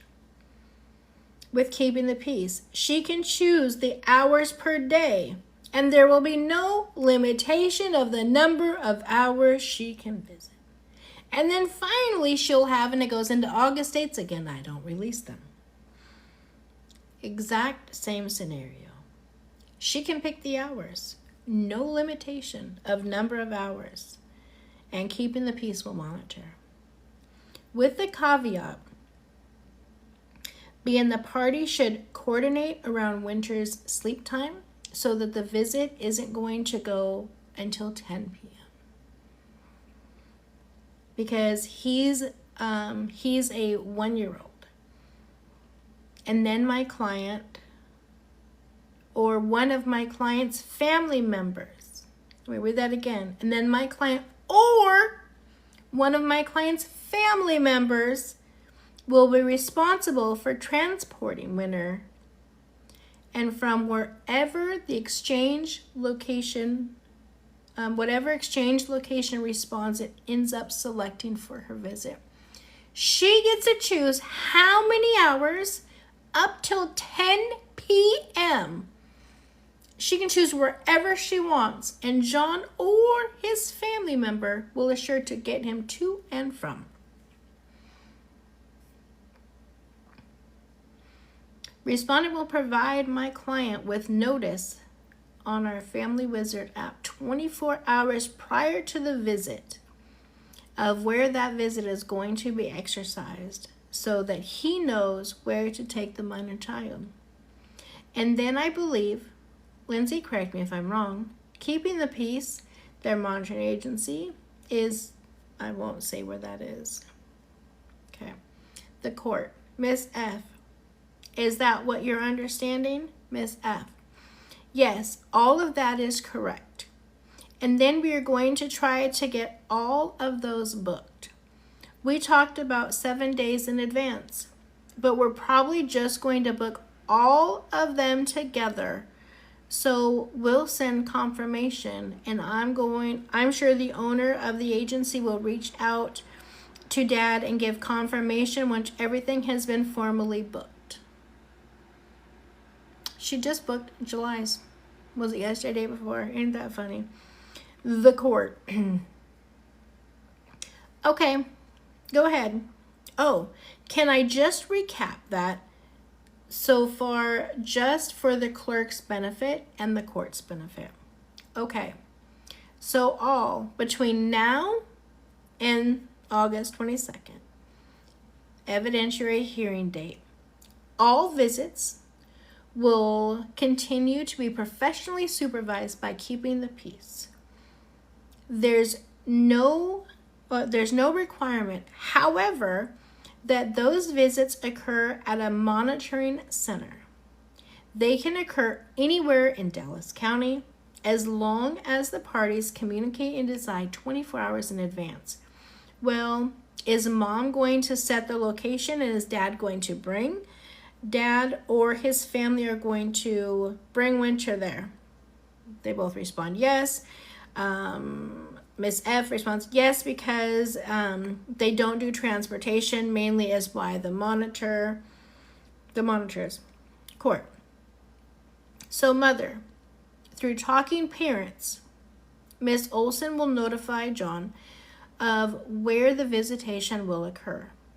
She'll give him at least 24 hours notice through our Family Wizard, and then either John or a member of his family will bring Winter to Miss Olson's location.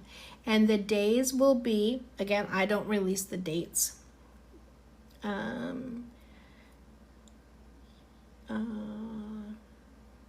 Okay. It goes through the days and says, as for as many hours a day short of overnight visits. And the visits, the parties will work to coordinate those around Winter's nap and sleep schedule. Okay, did I get everything right? Yes. Bree's attorney, not necessarily nap and sleep, just that we're not doing visits until 9 p.m. because we went to the website when we were on break and they offer 7 a.m. till 9 p.m. So counselor suggested that we agreed to 9 p.m. And 7 a.m. start, he's not yet awake. Got it. So I guess waking hours would be the best way to phrase it. We expect he'll nap during the visit, and that's part of the reason for the extended time period. Court. Okay, during Winter's waking hours, okay, what else do I add? Okay.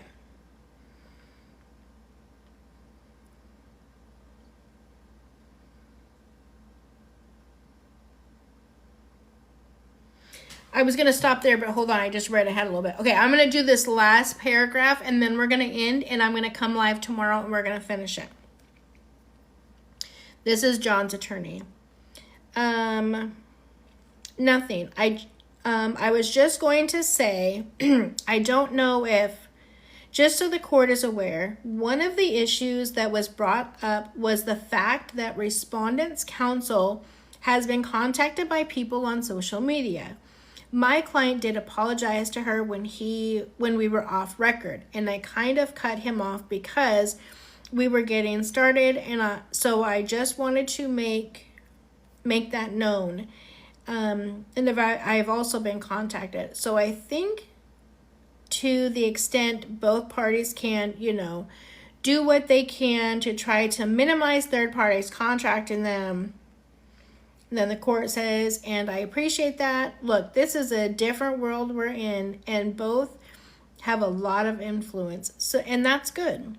And hopefully it can be used in a positive way, and that both of you can continue to be positive role models for your generation and your following. And I appreciate Mr. Geezy apologizing.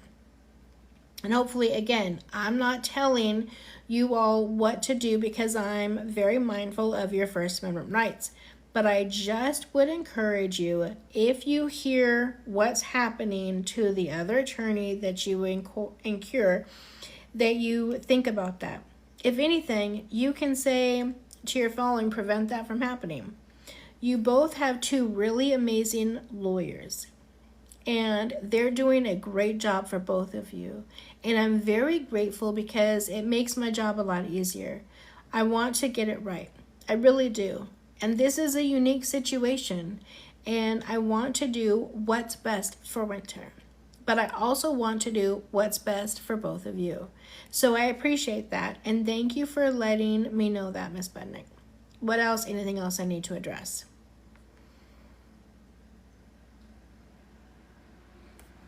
All right, so, ouch. So I'm going to stop it there. We still have almost 40 pages to go. Okay, so we have a long ways to go. What I think I'll do is tomorrow start earlier. Oh, you know what I may have to do? I know my grandson has a game tomorrow. Bedtime story. And so I'll find out what time his game is. Thank you, love. I'll find out what time his game is. And I will schedule it as an event. If I schedule as an event, does that notification go out to you guys, or how does that? I don't know.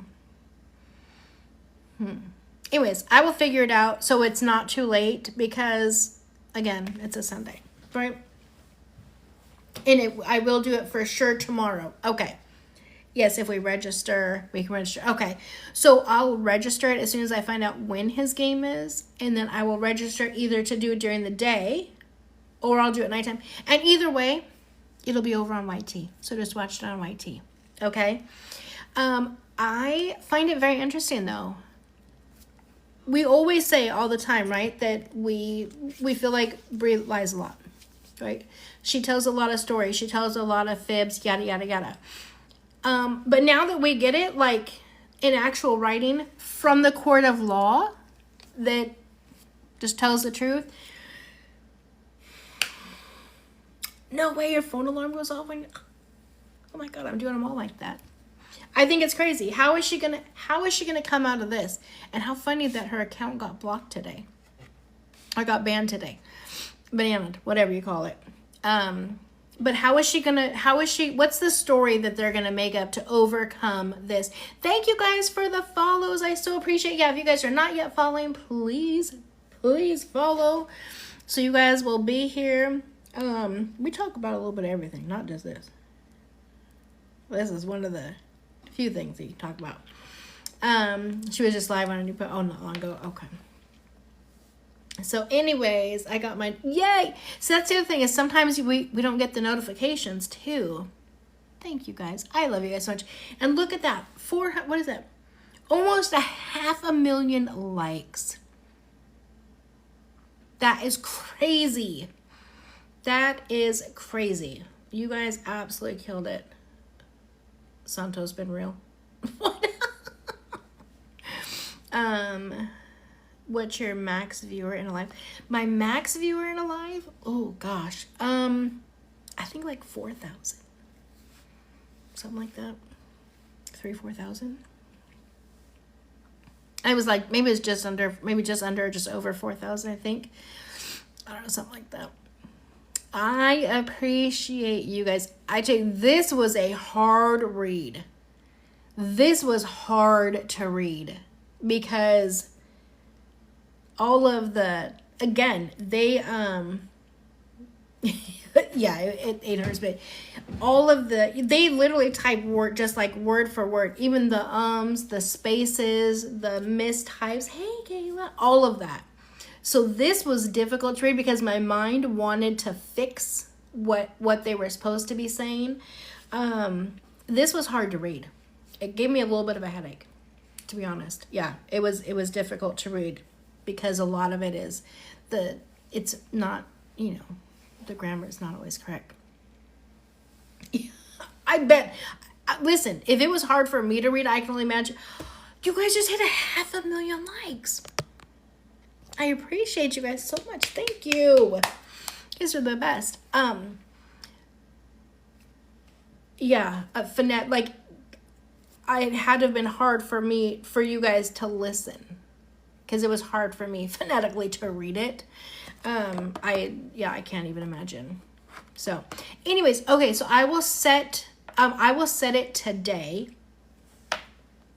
Thank you, Mom Blast. I so appreciate you guys with your gifts. You guys have been so, well, I haven't posted on YT yet because I'm still in it. I have to download it. It does take a while, and this is a long live. I don't know how to tell how long I've been on. Let's see. Let me go this way.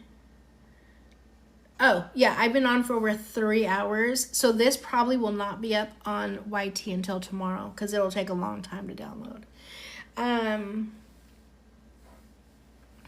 The same thing is maybe we'll do a day stream. So anyways, I will do that. And again, I do apologize if anybody was upset on the pieces that I cut out. I don't report dates and no, literally, and no information. Like, I would never release his medical information. Yeah, I can do a quick recap before we head on out of here. Diet Coke first. So just to recap, I went over and read the transcript from the May 2nd court date between, let me do this, hold on, before I close this. I wanted to screenshot what page I was on. Recap, rewind, end of story, exactly. So I did I read the transcript from the May 2nd court date between John and BRI. This is the court date where, if you guys watched, she was outside of, hold on, I gotta plug this back in. She was outside of the In-N-Out Burger, and Travis was so mad because a court date was taking so long. I'm just gonna hold you. So he was mad because the court date was taking so long. They were getting ready to go to Hawaii. Anywho, the judge cussed her out a few times. This is also the court date where she said that the judge was so mad at John. She just like screamed at him. She like turned red because she was so mad. I'm sorry. Yeah, no, she did that to BRI several times. She chewed BRI out. BRI lied to her because the judge was like, who's in your car? Why is someone getting in your car? And she was like, oh, that's my sister. It wasn't. It was Santos. And then another time she was like, BRI, you're not paying any attention. Miss Olsen, are you paying attention? I need to make sure you're paying attention to me. And she's like, oh, sorry, I'm out in public. People are walking around my car. But I'm listening. So, anyways, yeah, so yeah, it was just a mess. And so we'll get into finishing up tomorrow. Oh, also, the judge encouraged her to spend more time with Winter, to extend her time to all waking hours, right? So like 9 a.m. till 9 p.m. or 10. And she put in there a minimum of 6 hours. Minimum 6 hours. But instead she went from her hours at 4 hours to 2 hours. And she told her in here, she told the judge, the judge told John and Bree, this 2 months before you come back in August, I'm going to look at everything that was done during this time frame, and that's going to help me to determine what the final outcome is going to be. Not all the stuff in the past. Here. Moving forward. From today, moving forward to the end.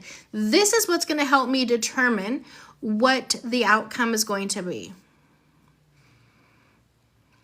Well, Bree has completely fucked that all the way up. Right? No. There's no need to do a paternity test. She's just right in her mouth. Yeah. Yeah, she's not doing her full days. She's not doing all 7 of her days, and she's not doing it full time. Yeah, she's definitely had a... Yeah, she has looked. Absolutely. So that is a brief recap. Let me get it download. I have to approve Maxwell's schedule with the... So... Yeah, and she did 4 hours the first time, and she did 2 hours this time. So, you are welcome. I'm going to go take some Advil, because I tell you, this eye is a watering. My head is hurting, honey, because that was a tough read. And gee, what will Santos... oh, well, that will, if that comes up, it will definitely affect it in a way. Santos is never going to be able to be around the child anyways. I mean, I don't really think she's really going to have the child at all, but that's a whole other story. But yeah, it'll get brought up. Trust me. Everything that's happened, the judge said, I know you guys are going to bring me everything that's happened. So just know if you're putting it on social media, I'm going to get it. Because it's going to get brought to me, and I'm going to see it. She doesn't want everything from way back. She wants everything now. You know I'm in this case. You know I've given you direction.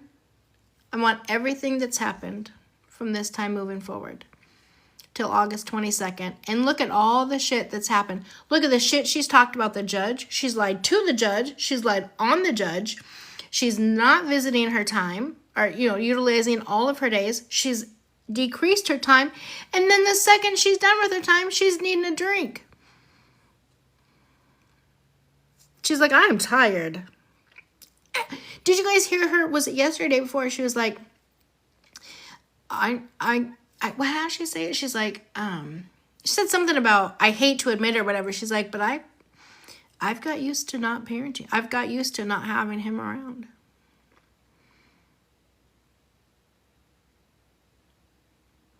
Yeah, she tries to talk Mama 2K. Now, us Mama 2K lovers, now,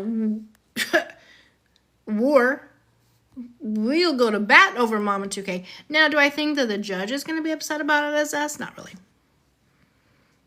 Yeah, so, anyways. Yeah, she said that. She was like, I'll try to find the clip.